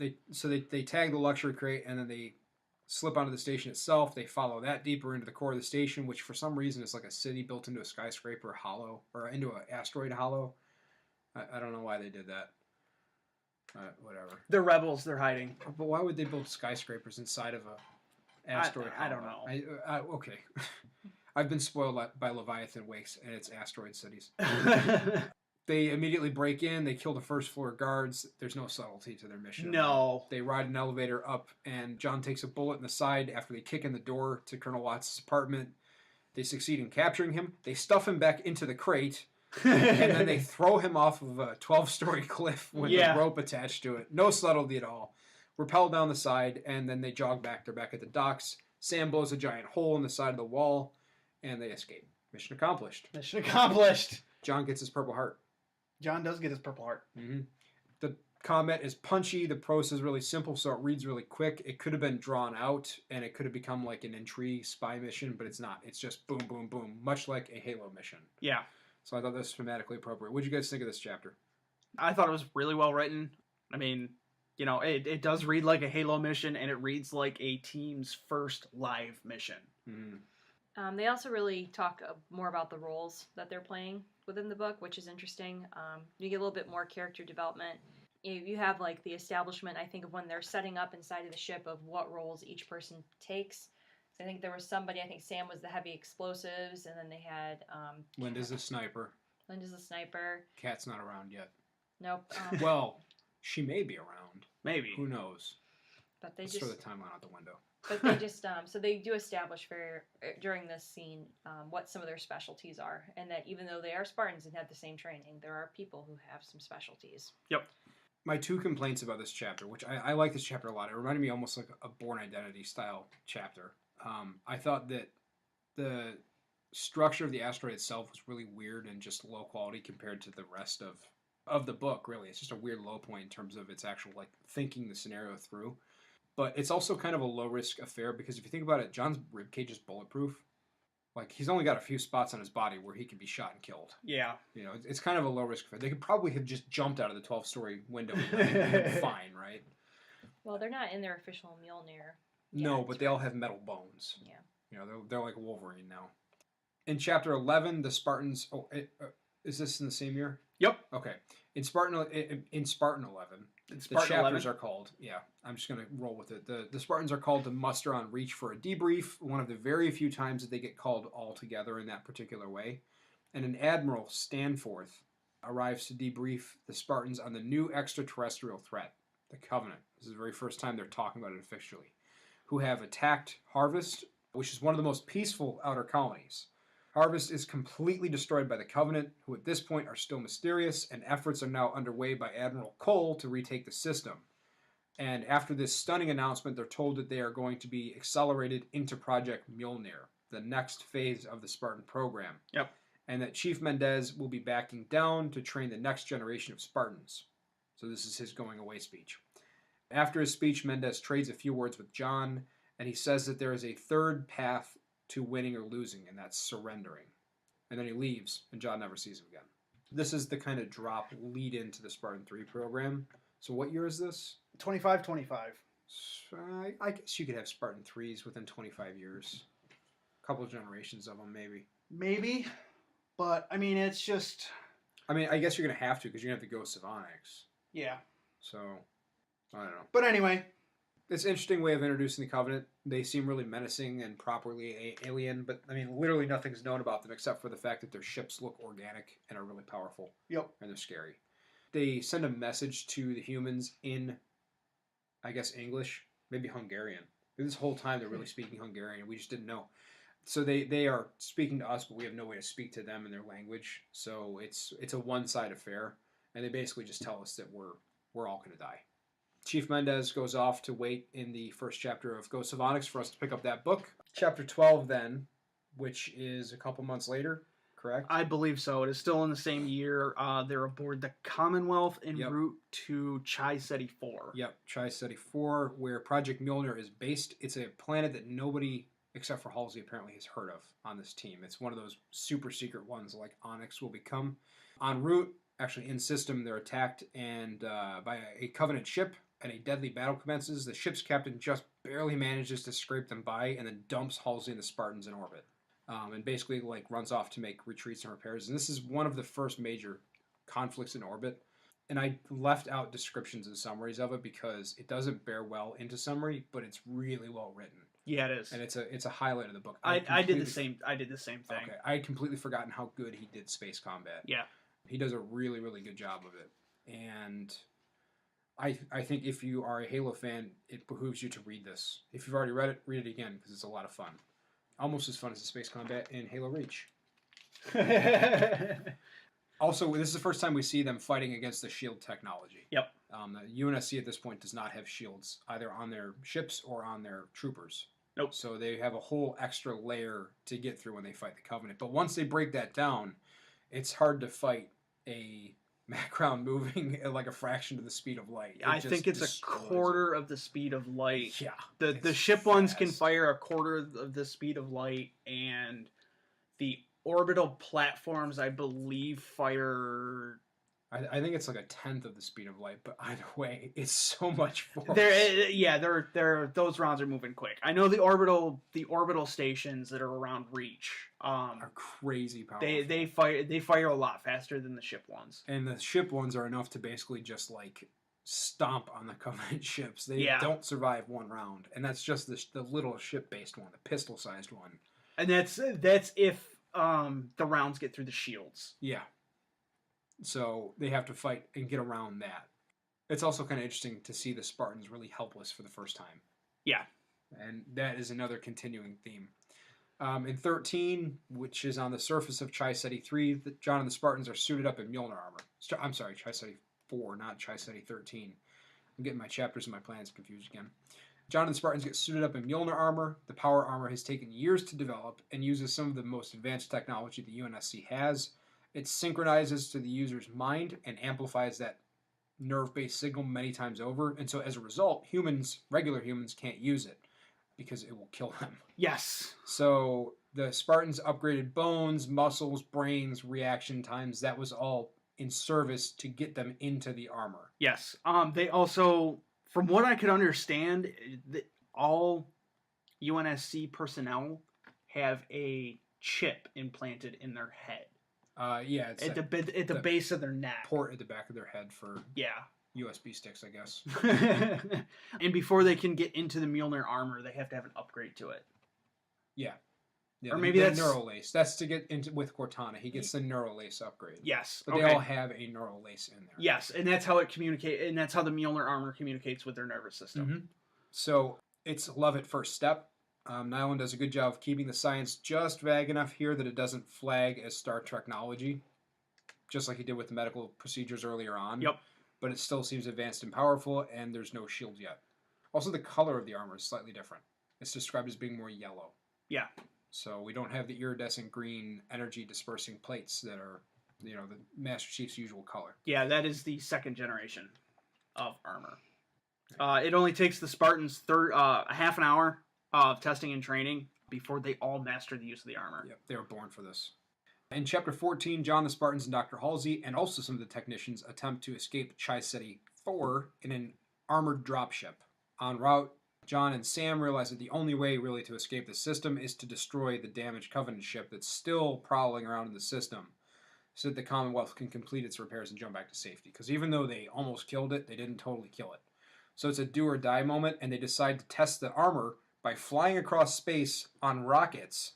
And they all go, but only John, Kelly, and Sam manage to make it to the ship. Yep. Boarding is difficult because of the shields, and John basically has to sneak in at the base of a turret every time it fires. And then once they're there, the ship is weirdly empty. There's like jackals and grunts on there. Yeah. No elites yet, because again, we haven't run into elites.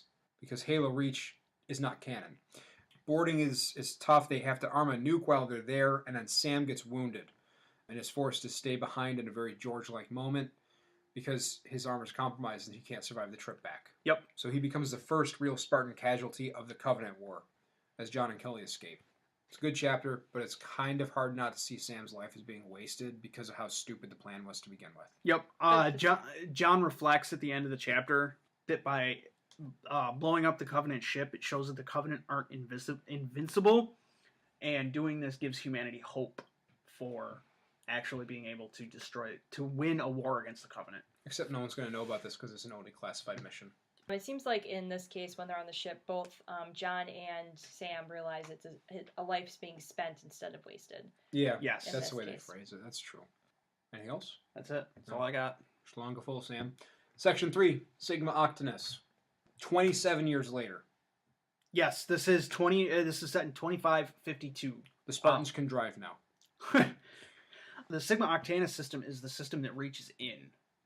No, it's not. No, it is not. It's in the Reach system. Huh? It's in the Reach system. Sigma Octanus?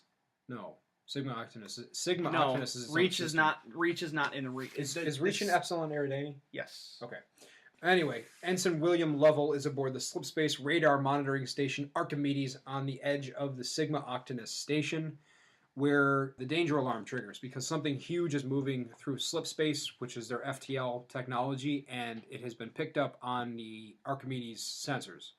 Lovell struggles whether or not to report it because it's huge and figures it's probably just an asteroid or a comet, and also he's kind of afraid of getting in trouble, so he doesn't report it. He just logs it and then goes back to chillaxing. He sends the report, tags UNSC Astrophysics. Yes, he does think to tag the astrophysics, but he doesn't report it. He just sends it with the hourly update. Yes. So he doesn't actually report the anomaly, and that becomes an issue later on that he's never properly punished for. He should have reported it. It triggered the danger alarm. They were in the danger zone. Danger zone! At this point, I guess he is happy with hiding. I was kind of confused because his character changes in the book pretty dramatically, where he becomes like heroic and brave. But here he's like, he just wants to be left alone and hide in his little hole. Yeah, they go into his backstory a little bit, but unfortunately I don't remember it. He's on that. He was like a star pupil throughout his training and everything like that, and he rose through the ranks really quickly, and then he got in trouble for something. Well, that's what they say later on. Is it? Yeah, that's what Keys pulls out of his bio. Here, is this the same guy who ends up being on the ship with Keys? Okay, then in they're that like case, two different characters. Though. In that case, there was some kind of tryst between him and captain's. That's what they say later on, though. Yeah, that's what Keys pulls out. There's a tryst between him and the admiral's daughter, and it goes bad, and so he gets busted down. But according to him, in his own little interior monologue, he joined the Navy because they needed help, but he didn't want to do anything dangerous. So he was perfectly happy at Archimedes Station. So, I don't know, it seems really weird, like maybe a rewrite happened there that didn't get smoothed out the right way. I didn't realize that they were the same character because they are very different. No, actually what it is after the Sigma Octanus battle, he kind of gets inspired. He was still kind of, after Keys requests the transfer, he kind of just is still pokey. And then after a battle, he picks up after the battle that inspires the rest of the crew. But that doesn't explain the two different origin stories. On one, he joins the military because he kind of wants to help, but he doesn't want to do something dangerous. On the other, he did some seriously dangerous stuff and seemed to be really into it, and then got busted and ended up on Archimedes. All right. There's like two different stories. I didn't notice that. That's how I had to go back and reread it. It didn't really make any sense. But they do use lots of in-game science here. I think what probably happened was there was a minor rewrite to make the character work on Keyes' ship on the Iroquois, and it probably just didn't get smoothed out quite enough. Yeah, that could be it. But apparently, the in-game science is done really well. They use probes to scan the other dimensions, and we get the full text of the Cole protocol here. Yep. Which is really interesting, although it does drop all the F's and I's for me. Yeah, it did for me too. It factors into the games as well as the books pretty heavily. And the Cole protocol basically says that any time that you detect yourself being near the Covenant, you have to dump your hard drive, you have to destroy your star charts, and then if you decide to jump out of system, you have to delete your AI. And then if you jump out of system, you have to take a randomized vector for X number of jumps before you can turn back to Earth to try and lead the Covenant away. Yep. So by not reporting as soon as he runs into this thing, he's breaking the Cole protocol. Well, he doesn't report it because it doesn't match any Covenant ship profiles that they have on file. It's a shame he wasn't as smart as Captain Keyes, because it does when Captain Keyes analyzes it in the next chapter. Yeah. Ready? Yep. 16. Also, okay. Before we get to that, I'm sorry. It says in here that he was promoted to first lieutenant, then busted down to second lieutenant, and finally ensign for insubordination and gross incompetence, which does not line up with later. Okay. Just saying. Sorry, I was looking it up. No, you're good. I stand corrected. In Chapter 16, Keyes is aboard the Iroquois in what appears to be a kind of dead-end job for a captain. He's not a captain. He's a commander. Oh, whatever. Military ranks. When he gets the anomalous report from Lovell at the Archimedes station, but it's just the hourly report. Again, not the Danger Zone report. He's reminded of a paper by Dr. Halsey, of all people, which effectively says that sometimes huge anomalies that look like asteroids... It's not Halsey. It's one of the Spartans. Halsey. What? Yes. It's Frajad or whatever. Because he's kept tabs on them throughout the years. I missed that detail. That's kind of cool. He was the one that was paralyzed then. Yes. Oh, that's neat. I didn't know that. Well, okay, so Frajad then writes this paper that effectively says that sometimes huge anomalies that look like they might be asteroids or comets in slipspace are actually misreadings of clustered objects in slipspace. So Keyes sees the anomaly, and then he analyzes it, and it turns out, oh no, that's a Covenant fleet. He calls it in as a probable attack, and Admiral Stanforth doesn't believe him, but then he does. And so he moves to defend the system as 2 Covenant frigates, a destroyer, and a carrier emerge from slipspace. Yep. When Keyes sends his report, he thinks it's 4 frigates. Yep. But it actually ends up being the 2 frigates, destroyer, and a carrier. It's actually worse than he thought. Yes.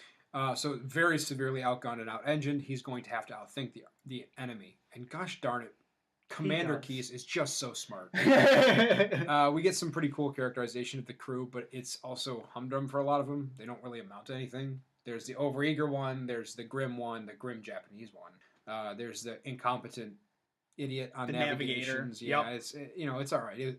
I like that they took the time to give the officers some definition, some depth. It would have been nice if it had gone somewhere, maybe. Whatever. Anything to add?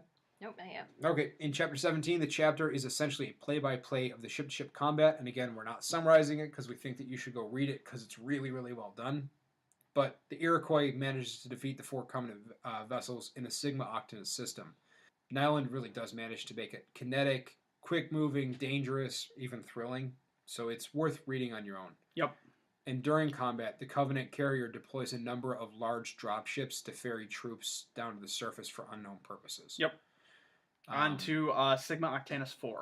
Yep, and I guess this is what's supposed to happen in Halo Reach, where they dump some of the little corvettes to ferry them down. I wouldn't call those dropships, though.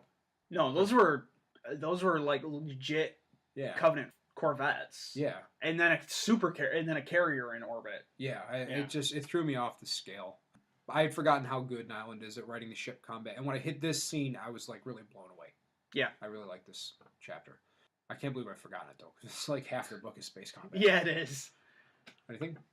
Nope. Yeah. Okay. In Chapter 18, the aftermath of battle, Iroquois is docked with the Cradle, a massive repair spaceship that is apparently just a giant metal square. Yeah, that's how I read it, too. It can fit 3 ships on the top and 3 ships on the bottom for repair and refit. Yep. Also makes a pretty good shield, huh? The Iroquois is severely damaged, and Keyes is in the middle of deciding whether or not to fire his navigator for insubordination, who almost rebelled during the combat. Admiral Stanforth of the announcing the covenant to the Spartans' fame shows up and congratulates Keyes, and he awards him his captaincy. You can't correct me anymore. Now he's Captain Keyes. Yes, he is now Captain Keyes. Keyes tracks Stanford to figure out which ship he's on and spots an ONI prowler in system, stealthed, and is a little bit unnerved because where there's ONI, there's usually bad stuff going on. Yep. And then a ton of Covenant ships show up. 20 Covenant ships. Yep. Keyes also puts in a transfer request to replace Jaeger, however you want to pronounce that, with Lovell. Yep. Which is where we learn the backstory. I don't know if it's in this spot that we learn the backstories a little bit. Yes, this is where he's looking, just before the Admiral comes in. Mm-hmm. And the Admiral essentially tells Captain Keyes now. He can have whatever he wants. And he wants Ensign Lovell, who is apparently a lovely boy, and he loves his way into some trouble. Yep. Lovell loves his way into some trouble. I guess that could be where insubordination comes from, but it still stands to question why Keyes would pick someone who got demoted for gross incompetence, as the backstory says, for his own personal thing. Especially somebody who didn't send the error report when he should have. I don't follow that logic. I think they just wanted that character. I think so, too. That's okay. It's not a perfect book. It's just a very good one. Yes. In Chapter 19, a battle shapes up in orbit while Marines squabble down in the mud fighting a losing battle against those Covenant ground forces that the carrier dropped off. And while scouting, a squad of Marines seems to encounter some sort of strange ruin made of stones engraved with glowing hieroglyphs. As a reader at this point, I stopped and I said, those stones are not a natural formation. And this is where I go back to when I said that it wasn't the first Forerunner ruin in the game. They found it here before Reach happened. This is a Forerunner ruin. Okay. And it's also not the first time they've met it, because then when they debrief on Reach following these chapters, they talk about how they found a number of these things. Okay. So it's just that Halo Reach's story is stupid. I'll give you that. So all hell breaks loose after they find these hieroglyphs, and Corporal Harlan and his men are fleeing the hot zone back to their base in a Warthog, which is in terrible condition. If you have played the Halo games, you know that means you're being blinded by smoke, except for the fire coming out of your tires. And all four tires are wobbling. Yeah. Whoa. They discover that their own base is decimated and overrun, and then they head to the next base on the next grid, which is the headquarters, and is barely being held by just a few surviving troopers. Corporal Harlan apparently is the highest ranking officer, and his call for evac is denied by the orbital forces because they are tied up. But reinforcements are being sent. Yeah, and then it was, well, we can't help you at this. Never mind. Reinforcements are on their way. Yep. And then the Avengers step off the Pelican, and they assume control of the operation. Yep. They say something about sending funeral detail in there, too. Oh, great. They sent us one ship. It's funeral detail. Yeah. They're not going to do anything for us. No. Chapter 20, Chief and Co. secure the base, and then they move to Côte d'Azur, which is the large city now overrun with Covenant forces. This is the center of the Covenant hotbed of force. They break into 3 teams: blue team, green team, and red team.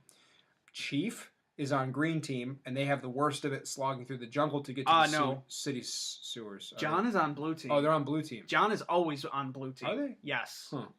Okay. John is always blue team. Well, anyway, on John's team, they have to slog through the city's sewers after they go through the jungle, which they're just like, they just walk through the trees. Yeah. They're not at all slowed down, so I just imagine them marching at full speed. It's fine. They have Mjolnir, so they don't have to smell the stinky sewers. The city is really heavily occupied, however. They still don't see any elites. No. They do see a Huragok. Yes. Which is Lindsay's favorite. It's my favorite of the Covenant forces, is the Huragoks, also known as engineers. In the game, though, I was really, really disappointed that everybody was shooting at the Huragoks. My entire team just kept shooting at them. I got yelled at when I shot Huragoks in her presence. I was so sad. Like, no, they're not even doing anything. Not that anyone on the teams know that yet. This is their first occurrence of seeing a Huragok. Yes. Yep. So actually, a little bit of interesting Halo lore is that the engineers were supposed to be in Halo 1, but the AI didn't function the way they wanted it to, and they were scrapped. But there is actually in-game models in the game's code for them. Huh. And they were left out of Halo 2 for some reason as well. So the very first time that you see them is in ODST, and the whole game is centered around recovering one of them. But there are a bunch, and one of the hardest achievements to get is not killing any Huragoks in the game, because you're a Huragok friend. It's sad when they do die, because if you in the book lore, at least, or how, the canon in the book, they like let out like this sad like squealing noise as the air retreats from their bodies, and then all the other Hergoks come and have like a funeral for them, and they're all crying and making sad noises, and I'm just like, oh my gosh. Yeah, they're an interesting part of the Halo lore, because they're not technically fully living things. They're engineered creatures. Isn't there one in Contact Harvest too? Maybe that the captured grunt one. No, that the grunt. I don't remember. Because Contact Harvest follows Johnson and a grunt from the Covenant forces, and it's I believe Yap the grunt, is it? I think so. I believe that the grunt befriends one of the Hergoks somehow, and it's the first introduction of the Brute Chopper as well. I remember that because they stole the design from a human colony that used to be like a sled or something for ripping up fields. Yeah. I don't remember very well. That's very possible. But so Master Chief sees a Hergok pull apart an electric car engine and then reassemble it really quickly like after 3 or 4 testing times. several different variations. And he doesn't do anything. He just records it, which is important because it comes back later on. His one directive is to destroy as many Covenant as he can. He can use one of their Havoc nuclear missiles or nuclear mines as long as there's no civilians. Yep. And of course there's civilians. So he sends Red and Green Team back to the dropship to extract the civilians so they can detonate the nuclear mine. Yep. In the meantime, they see that all the Covenant appear to have gone to the museum for a day trip, and so they are going to go investigate the museum as well. Also, they arm the nuke. Yes. So at this point, the only three Covenant forces that they've encountered are the Hergoks, the Grunts, and the Jackals. They haven't run into any Hunters, Brutes, Buggers, Elites, Prophets, none of the other more colorful races. Yeah, just Elites and, or not Elites, Grunts and Jackals. Just Grunts and Jackals so far. And not even like the Prowler, the little monsters from the game Reach, just the shield-bearing ones. Yep. So in Chapter 21, we go back up into orbit, and Captain Keyes and the limping Iroquois can't keep up with the fleet as they move to engage in a pretty epic fight. Yeah, the first note I have for this chapter is epic space battle. Epic space battle. Basically, Admiral Stanforth takes charge, and he lines everything up to fire a salvo, and then they use the cradle as a shield to take the first salvo of fire from the Covenant, and then they all fire again. Very like British line fighting. It's a very good read. It's very tightly written. Keyes realizes, though, during the fight that the Covenant fleet is actually a distraction, because behind him there's a Covenant stealth ship that is receiving coded transmissions from Côte d'Azur, where the Spartans are. Keyes rams it. Yep. Keyes turns around and rams it because that's about all he can do, and he blows it to Kingdom Come. And by the time that they're done, the other battle is over, and so all they can do is basically move to go help with rescue and cleanup. Yep. They also intercept a coded message. Yep. From the surface. But they can't read it yet. Nope. They're not going to get it taken away as soon as everything else is safe. In Chapter 22, back on the surface, and Nylon balances this battle pretty well. Chief, Kelly, and James head up into the museum. They encounter 2 hunters scanning rocks and transmitting them to ships in orbit. That's what Keyes receives. Yep. This is the very first time they encounter hunters, and it's suitably terrifying. James has his arm blown off. Yes, he does. After being thrown through a wall. No, John gets through a wall. John gets shot through a wall. James does too. Does he? Because it shoots where Kelly was, and Kelly jumps out of the way, and there's no sign of James. Then James shows up later on with no arm. Yeah. But he survives. If I recall he does survive. Yeah. John gets he takes a one of the hunter's rounds straight to a jackal shield. Yeah. And it just blasts him right through the wall. You know, they're not even able to kill the hunters. They just drop a giant rock on them and knock them through the floor. They shoot the floor out from underneath them, so they don't even kill them. This is before they realize that a single pistol round to the back can kill a hunter. They take the rock sample that the Covenant were analyzing, and then they get the heck out of there while James is still on his 2 feet, and then they blow the city up. So, suitably terrifying encounter with the hunters. Nice little fight scene. I'm really glad they didn't over-video game it and tell us to shoot them in the orange part. Yeah. That would have been a little too much. Chapter 23, back in orbit, men from the Oni Prowler that Keyes had noticed come aboard the Iroquois. They seize the intercepted data, and then they purge all record of it, and then they vanish. Because they're Navy spooks. Yep. Keyes and Stanforth are then called immediately back to Reach to debrief by a command panel. And there's a little thing here at the end with a Covenant probe attaching itself to the Iroquois. It's easy to overlook, but it does seed disaster for later on. Yes, it does. In chapter 24, are we still in the same year? Yep. Okay. From here on out, it's all in 2552. It's like maybe weeks or days apart. Okay. When did the Battle of Sigma Octanus take place? Was it 51? No, that was 52. It was 52. Okay. Yes. Hold on, and I will get you the exact date. What was it? Chapter 22? 22 through 24. In the meantime, back at Reach, Master Chief runs into Keyes at the debriefing. We get a little joke here where Master Chief... Or no, never mind. Hold on to that. Back at chapter 24, at Reach, Master Chief runs into Keyes at the debriefing. Keyes plays with him a little bit, hinting at their past that John doesn't know about. And the exchange leads Keyes to realize that the Master Chief doesn't understand that you can do anything else except win, which is a little concerning to him. The Chief is confused, but he lets Keyes go up, and he moves in to testify and to debrief. The panel was really aggressive. Yeah, it's led by a guy named Colonel Ackerson, who is kind of a villain for the first few books about the destruction of Côte d'Azur. They say he didn't live up, or he didn't follow his orders, but he's like, yeah, I did. I followed him to the letter. Yep. And they drop it because he did. They eventually let him go. After he leaves the debriefing, he runs into Dr. Halsey, who tells him that they'll be hearing from her very soon for a new way to fight the Covenant. And Master Chief is turned on by this. Yes.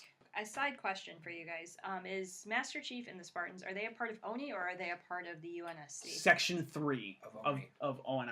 Okay, because they kind of play on both, because they still have the naval ranks, but then they also have, like, they're very involved in all of the spooky Oni stuff that's going on. They're part of Oni. Dr. Halsey is a civilian contractor for Oni. Yep, Okay. it is. It's the official title. The official department is Section 3. Okay. Or Sector 3 or something like Section that. 3. Is it Section 3? You're right. The Battle of Sigma Octanus is July 18th, 2552. Okay, so this is right before Halo 1 begins, because that is in November of 2552. Yes, this is a month before the Battle of Reach. Okay. Which takes place in August of 2552. It's August 28th through the 30th of 2552. Okay. So Ackerson is a real pain in the rear for the Spartan program and stays so all the way up into the Glassland trilogy. That moves us into Section 4. Do you guys have any other comments on this so far? No. Nope. All right. So in Chapter 20, Section 4 is called Mjolnir, which is a reference to Thor's hammer. We'll just leave it at that.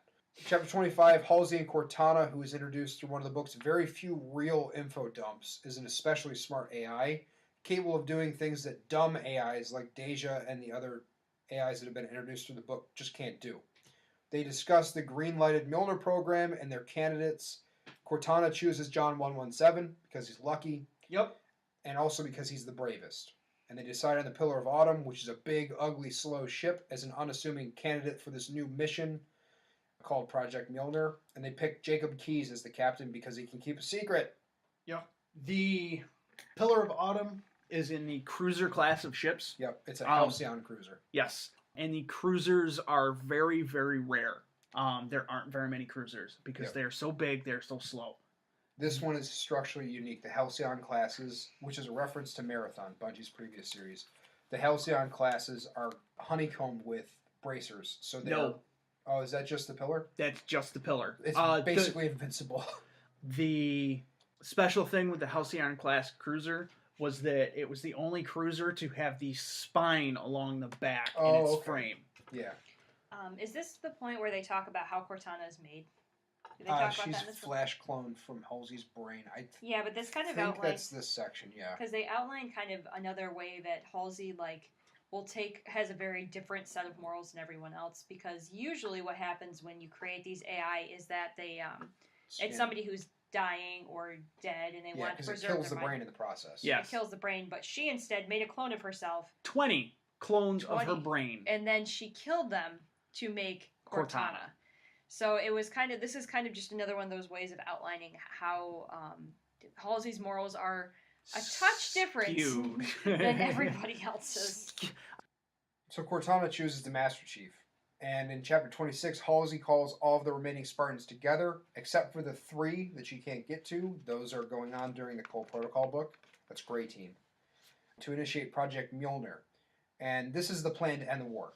Based on their decades of data, the UNSC has worked out that there are missing pieces of the Covenant hierarchy that they can't yet see. They hypothesize the existence of the elites and also of the prophets. Yep. Project Mjolnir is sending Spartans to capture a Covenant ship and to use that to infiltrate the Covenant homeworld, showing you how little they know. Capture one of the Covenant leadership, one of the prophets, and then escape to the UNSC space where the prophets can be used as truce brokering fodder. And again, showing very little knowledge of the Covenant. Yeah. It's an extreme plan. It's going to require all hands on deck from the Spartan program. But they know that the war is coming to its logical conclusion. They figure they've got months left. The Covenant's unknown size and location is terrifying, and they appear to have an inexhaustible supply of ships. And the UNSC is running out. Yep. They have almost no cruisers left, like Kyle said. So when asked to volunteer, rather than ordering them, every single Spartan volunteers. So we are ready and rocked and pumped and good to go. Which introduces Chapter 27. The Master Chief goes to the firing range on Reach to meet with Dr. Halsey about the next step and to run a trial with the upgraded Mjolnir armor, which is now better armored, it has Covenant-style shields, and most importantly, it has the structure to support Cortana. So it'll have an AI with him. There is a nice little answer here to a question from the beginning of the book. We know where he stole the black suits and the ropes. It was from this firing range, this officer's camp. Yeah. So I like that Nyland referenced that, and just it's subtle. You can read right over it, not paying attention to it. But he does tell you where they got those darn ropes. They stole them. Yep. With Cortana implanted, the Master Chief then proceeds to run a crazy gauntlet of challenges. He is faster, he's more coordinated, and even deadlier than before. And we get a little bit of a sense of what it's like to be the Master Chief for real in this chapter, the one that we see in the games. In the games, yep. Everybody else is just sluggard. He's moving really, really fast, and Cortana makes him even faster. He's got explosive strength. The Mjolnir armor makes him virtually invincible, although the field test does include with an insane test ordered by Colonel Ackerson. They order an airstrike on him, from which he has to deflect a missile with his bare arm. Yep. And then sprint several hundred meters to ring the bell from his childhood. It was kind of a weird, tie everything together chapter. Yeah, it was. Colonel Ackerson is really showing his stripes in this one. Yeah. So in the other books, they don't talk about it as much in this, but he is really against Oni. So I believe that was his whole position, right? No, he's against the Spartan program. Yeah, it's his competitive program. So he is trying to do what Halsey's trying to do, but dumber. So so in his case, he's trying to find a way to make him fail. So with that background, when you're reading this book, you're like, oh yeah, no wonder Ackerson wants Master Chief and Cortana to pretty much be paced at the end of this. And he gets what's coming to him for doing this. Yes, Cortana does this very well. So in Chapter 28, Cortana readies the Pillar of Autumn for its slip space jump out of Reach to begin its mission, while she also sabotages Colonel Ackerson's career and personal life for trying to kill the Master Chief. And her, yeah. We learn that Halsey's primary and also unsuccessful competitor. And then after making sure that he gets reassigned to the front, she turns her attention back to the strange transmission that Keyes intercepted during the Sigma Octanus battle, and the glyphs that the Master Chief found on that rock back on Sigma Octanus. Trying to figure out what it is. So here's a huge difference between Halo Reach and the book. In Reach, Master Chief is aboard and frozen, I guess, in theory, on the Pillar of Autumn, and hasn't gotten Cortana yet. In the book, Halsey gives Cortana to him directly and personally. There's no digging into the secret basement of Narnia underneath Sword Base. There's no awful hold the line mission. There's no... I mean, I guess it doesn't matter if Carter dies or not because Chief already has Cortana. So the end of Reach, the whole second half of Reach, is completely divergent with the book, where the Pillar of Autumn is not in dry dock. It's in space on its way out to go initiate Project Mjolnir, which is to go infiltrate the Covenant ship, go get one of the prophets, and use them to negotiate a truce. But also, there's no Covenant on Reach. No. Doesn't happen at all. So the book and the game are completely different. Yeah. That was one of the things that really aggravated me about Reach, too, was because I read the book multiple times by the time Reach came out. And I was really excited that Reach was coming out. And then I played the story, and I was like, this isn't Reach. No.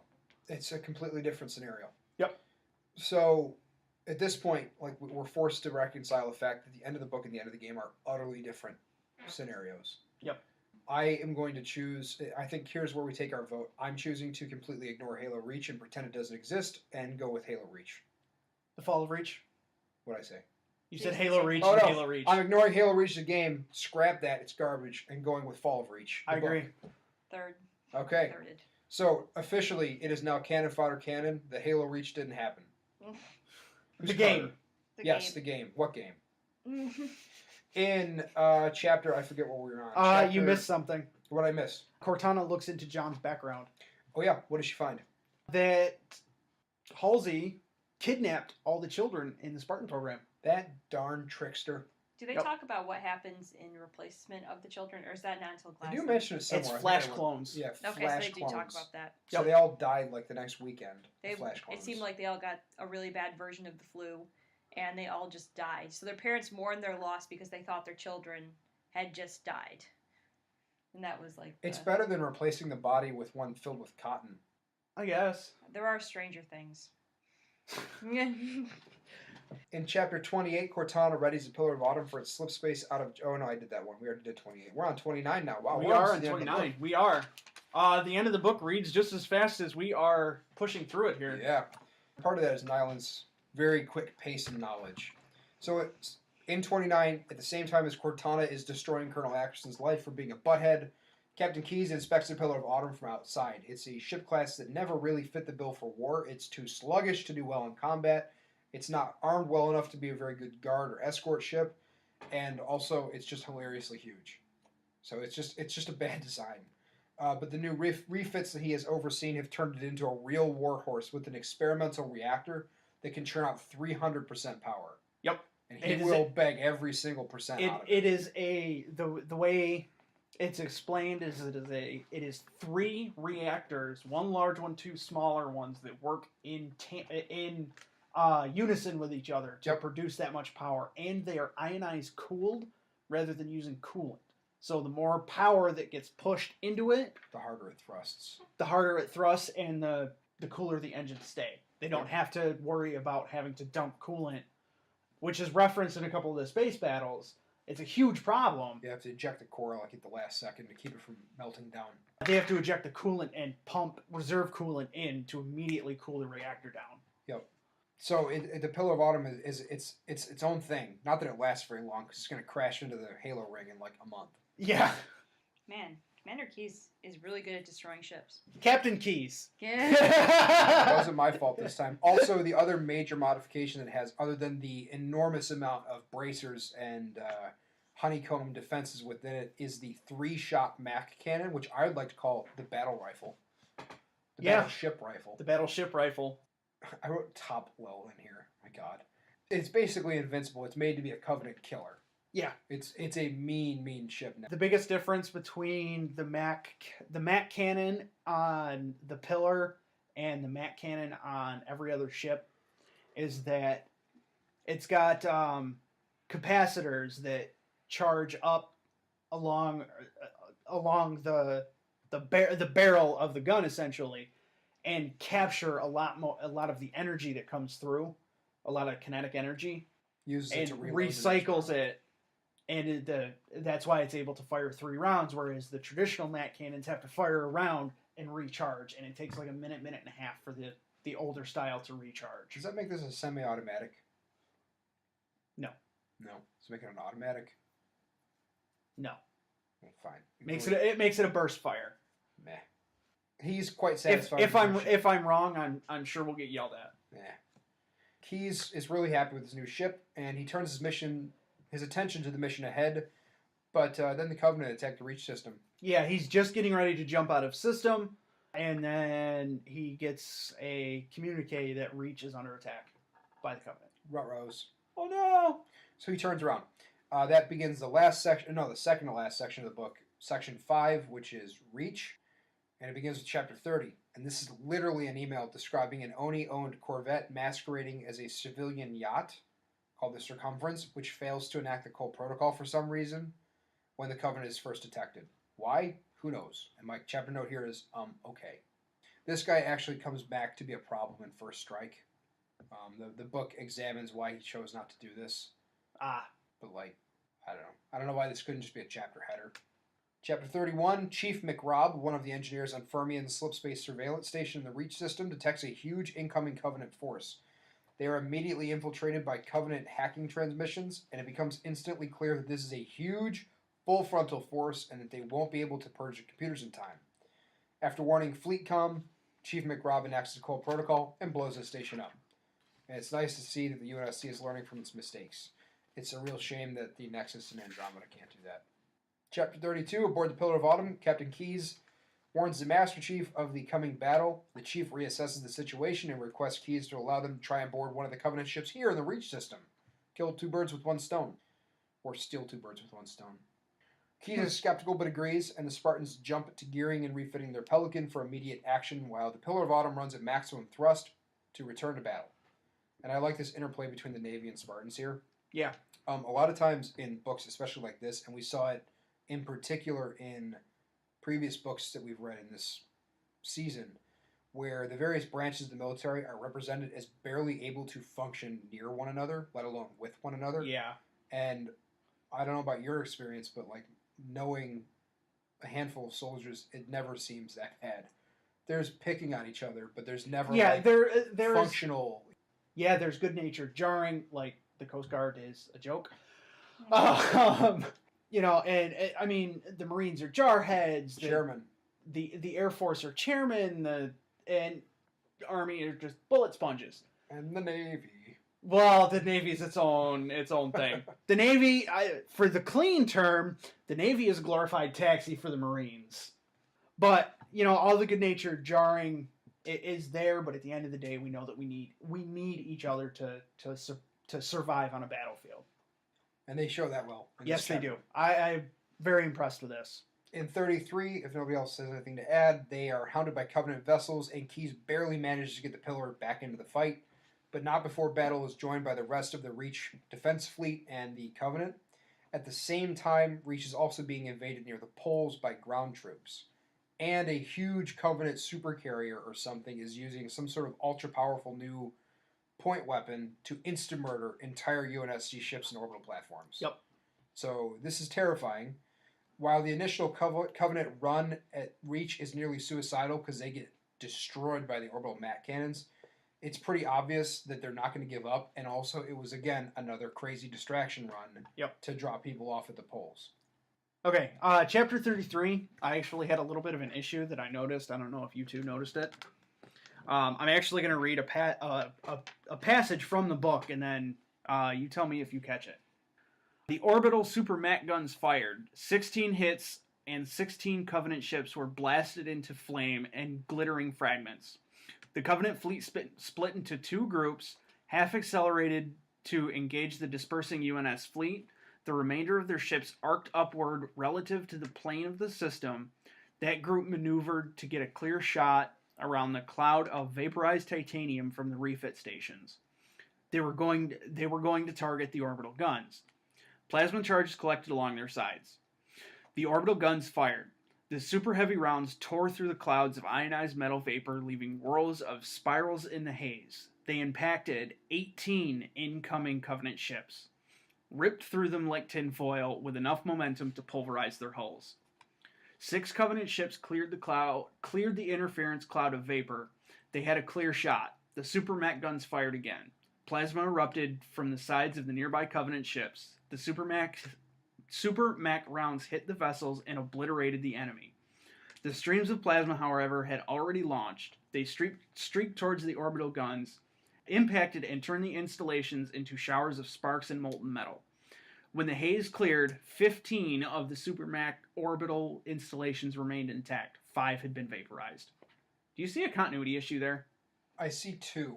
I think on the one hand, it's 18 of the Covenant ships get destroyed, but somehow we get 4 new MAC cannons that weren't there to begin with. It goes from it goes from 16 to 20, but they managed to hit 18 ships with 16 rounds. It goes from 16 orbital stations to 18 orbital stations. No, I think it's 18 ships they hit. No, it says 16 hit. The super MAC guns fired 16 hits, and 16 Covenant ships were blasted into flame. And then it goes and says that 18 more Covenant ships were destroyed, and then suddenly there are only 15 ships or 15 platforms out of 20 remaining. I think you could explain the higher 18 number though by just assuming that two of the Mac rounds blow through and hit two at once, right? Like a sniper rifle bullet going through a line of grunts. Maybe, but I don't know how you get 4 or 5 new Mac platforms. There's definitely a consistency. There's a consistency error there. I don't know if when you guys were reading it, I don't know if you caught it. Did not. I didn't catch that. There's at least one error, maybe 2, going on there. Yeah, that's all I've got. That was the last like moment. That was one of the very few continuity errors I found in the book. Yeah, I've only found a few, which is a good thing because it definitely went through some rewrites. You can tell. Yeah.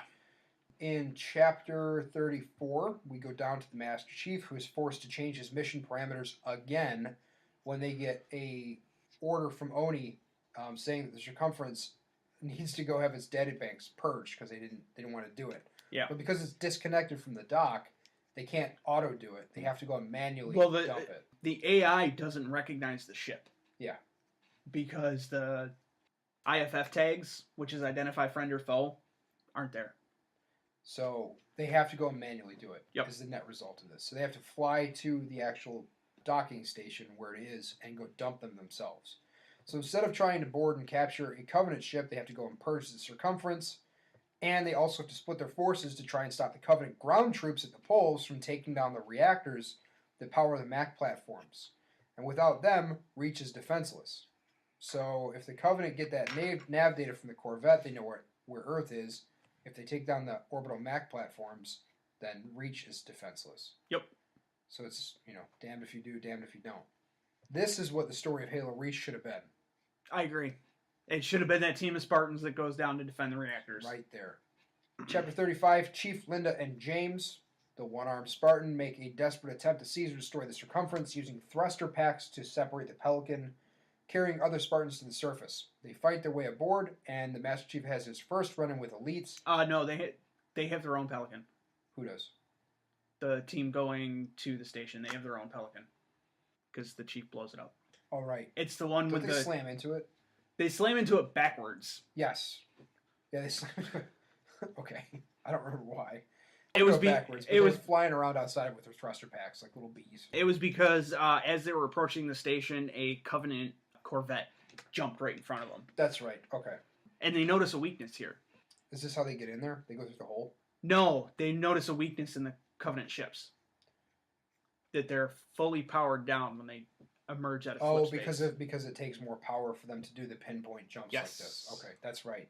They don't surmise that, but this is when the Spartans notice it. Yeah. And then Keyes later notices it as well, because Nyland does a really good job of writing the same situation in multiple perspectives. Mm-hmm. And that's when Keyes surmises that for the pinpoint jumps, it must take more power, and they're powered down for a few seconds. How they get that super carrier, super destroyer. Yep. This is where they have their very first run-in with elites. Yes. Which come after them in thruster packs. So I imagine they've got their goofy little glass helmets on. There's a little bit of a fighting. The Covenant fire destroys James' thruster pack, and he's sent careening into the dark of space, apparently dead. They can't get a hold of him anymore. Linda and Chief push into the station to go get the nav data, but it's a really hard fight. The station is already overrun with other ground troops, and there's a very small defense force of Marines barely hanging on. One of them is Sergeant Johnson. Anything to add? Nope, not yet. Okay. I do. There was a really good wrestling match with an elite here. That's true, yeah. Close. John and the elite. It was really good. Strength for strength. Yep. Even though the elite isn't wearing power armor. Yes. So, in 36, Keyes continues to fight desperately to hang on while the Master Chief and Spartans work to defend Reach. The flagship, or the super destroyer, whatever the heck that thing is, with the super weapon reappears. And a combination of Cortana's computing and Captain Keyes' masterful strategy, noticing they have no power, allow them to take it out. But just barely, and at the expense of a lot of damage to the pillar. Yep. And as they succeed, the UNSC ground forces are forced to retreat, and the orbital Mac platforms go offline, and Reach's last best defense goes dark. Chapter 37, Chief and Linda obtain and destroy the nav data, which is just a tiny little crystal. Yeah. And Master Chief's like, all this work for this one little thing. Then he smashes it with his boot. Yeah. I think he shoots it first, and then he grinds the pieces into dust. Oh. They move to exfil with the Marines. Sergeant Johnson among them. Along the way, Linda gets pinned down and wounded. She's actually killed. Yeah, she's killed here. Recovers her body. And then when he gets back to the pillar, he sticks her in a cryotube, freezing her with just in case. Yeah, just in hope. Just in hope of her being resuscitated. He then goes to report to Keyes, who tells them that it's all over, and he orders a randomized jump. Cortana inputs a star coordinate based on the glyphs that she had pulled off of the rock from earlier. John recognizes them, although only for a moment before she changes the glyphs, because she kind of wears her thoughts on her sleeves, literally. She suspects that the Covenant are probably after that thing too, but she doesn't know where it'll lead. The Master Chief is left angry and helpless because the Spartans on the surface appear to be dead. Linda's dead. James is apparently dead because they're unable to locate him, and that makes him apparently the last Spartan. Yes. The whole part seemed to be both a little bit stretched out too far this chapter and also a little over contracted. I think it would have been better as two separate chapters, because then Linda's death could have been a little more impactful. And I believe that she is her being in the cryotube is factored into Ghosts of Onyx or Glasslands, one of the two. I think it's Glasslands. And that brings us to the last section and the last chapter. Chapter 38. Pillar of Autumn arrives in an unknown system. That's the epilogue. It's a chapter. No, it's not. It's labeled epilogue. Is it? So we don't talk about the epilogue? No, we do. No. Okay, so it's just not chapter 38. It's section 6. Whatever. Section 6 is labeled epilogue or chapter 38. No, section 6 is Halo, and then it's the epilogue. There. Section 6 is Halo. Epilogue or really chapter 38. I'm refusing to go with what he's telling me. Anyway, Pillar of Autumn arrives in the unknown system where the glyphs led them to, but the Covenant are already there.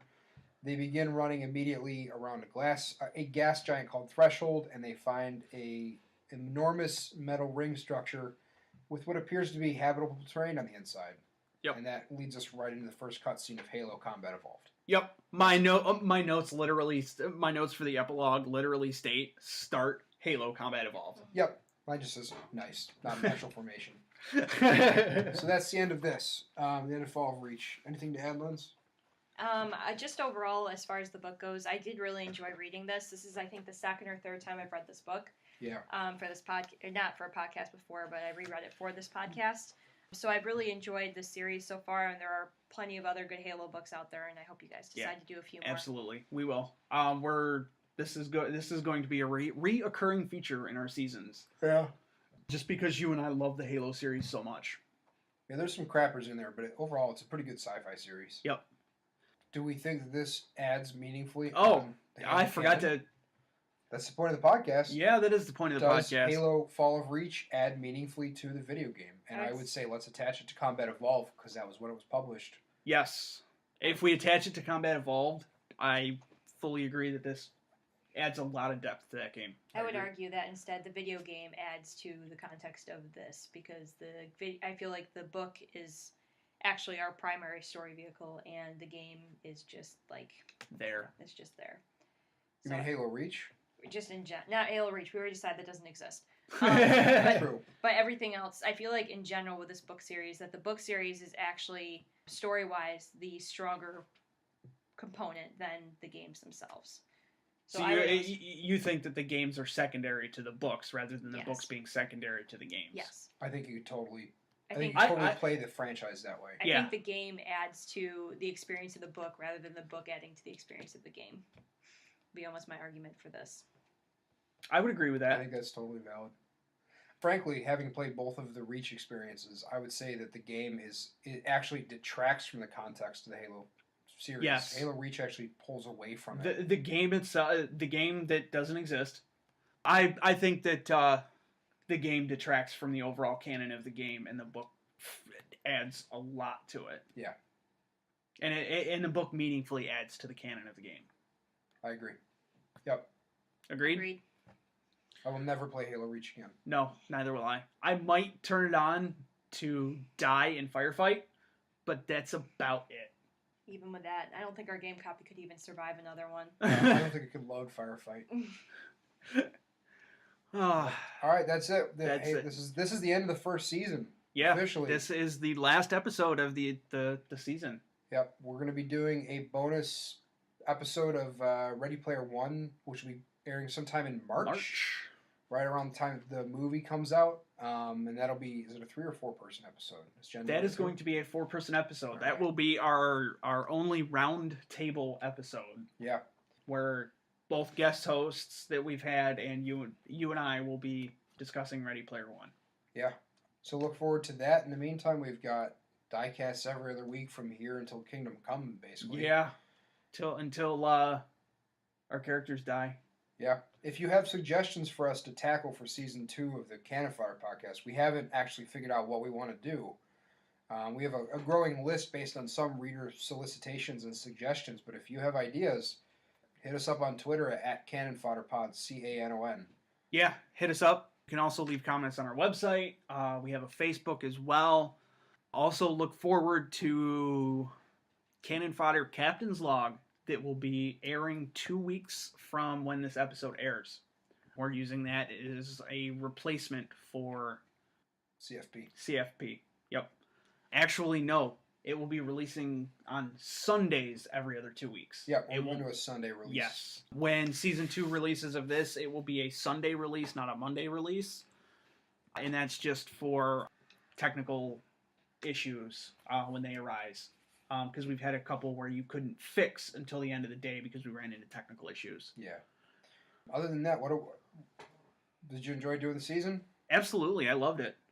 We might do a bonus epilogue episode because we had a prologue episode. So maybe you and I should sit down and do an epilogue episode as well. Episode 38. Or episode 94. Yeah, I think that would be a good idea, so we talk about what we'll do differently next time. Yeah. I would love to do an epilogue episode. And we'll release that as a bonus episode. It won't be a normal release day. We'll shout to the Twitterverse when it gets released. So if no one else has anything to add, close up for the season. I'm good. I had a lot of fun with this book. I had fun with the game, not as much fun as I had with the book. Agreed. So thank you for listening to Canon Fodder Podcast. I have been Kyle Newcomb. I continue to be Travis. And I am newly Lindsey Knight. And thank you for listening, and we hope you continue to listen and watch all of the upcoming content. Bye. Bye.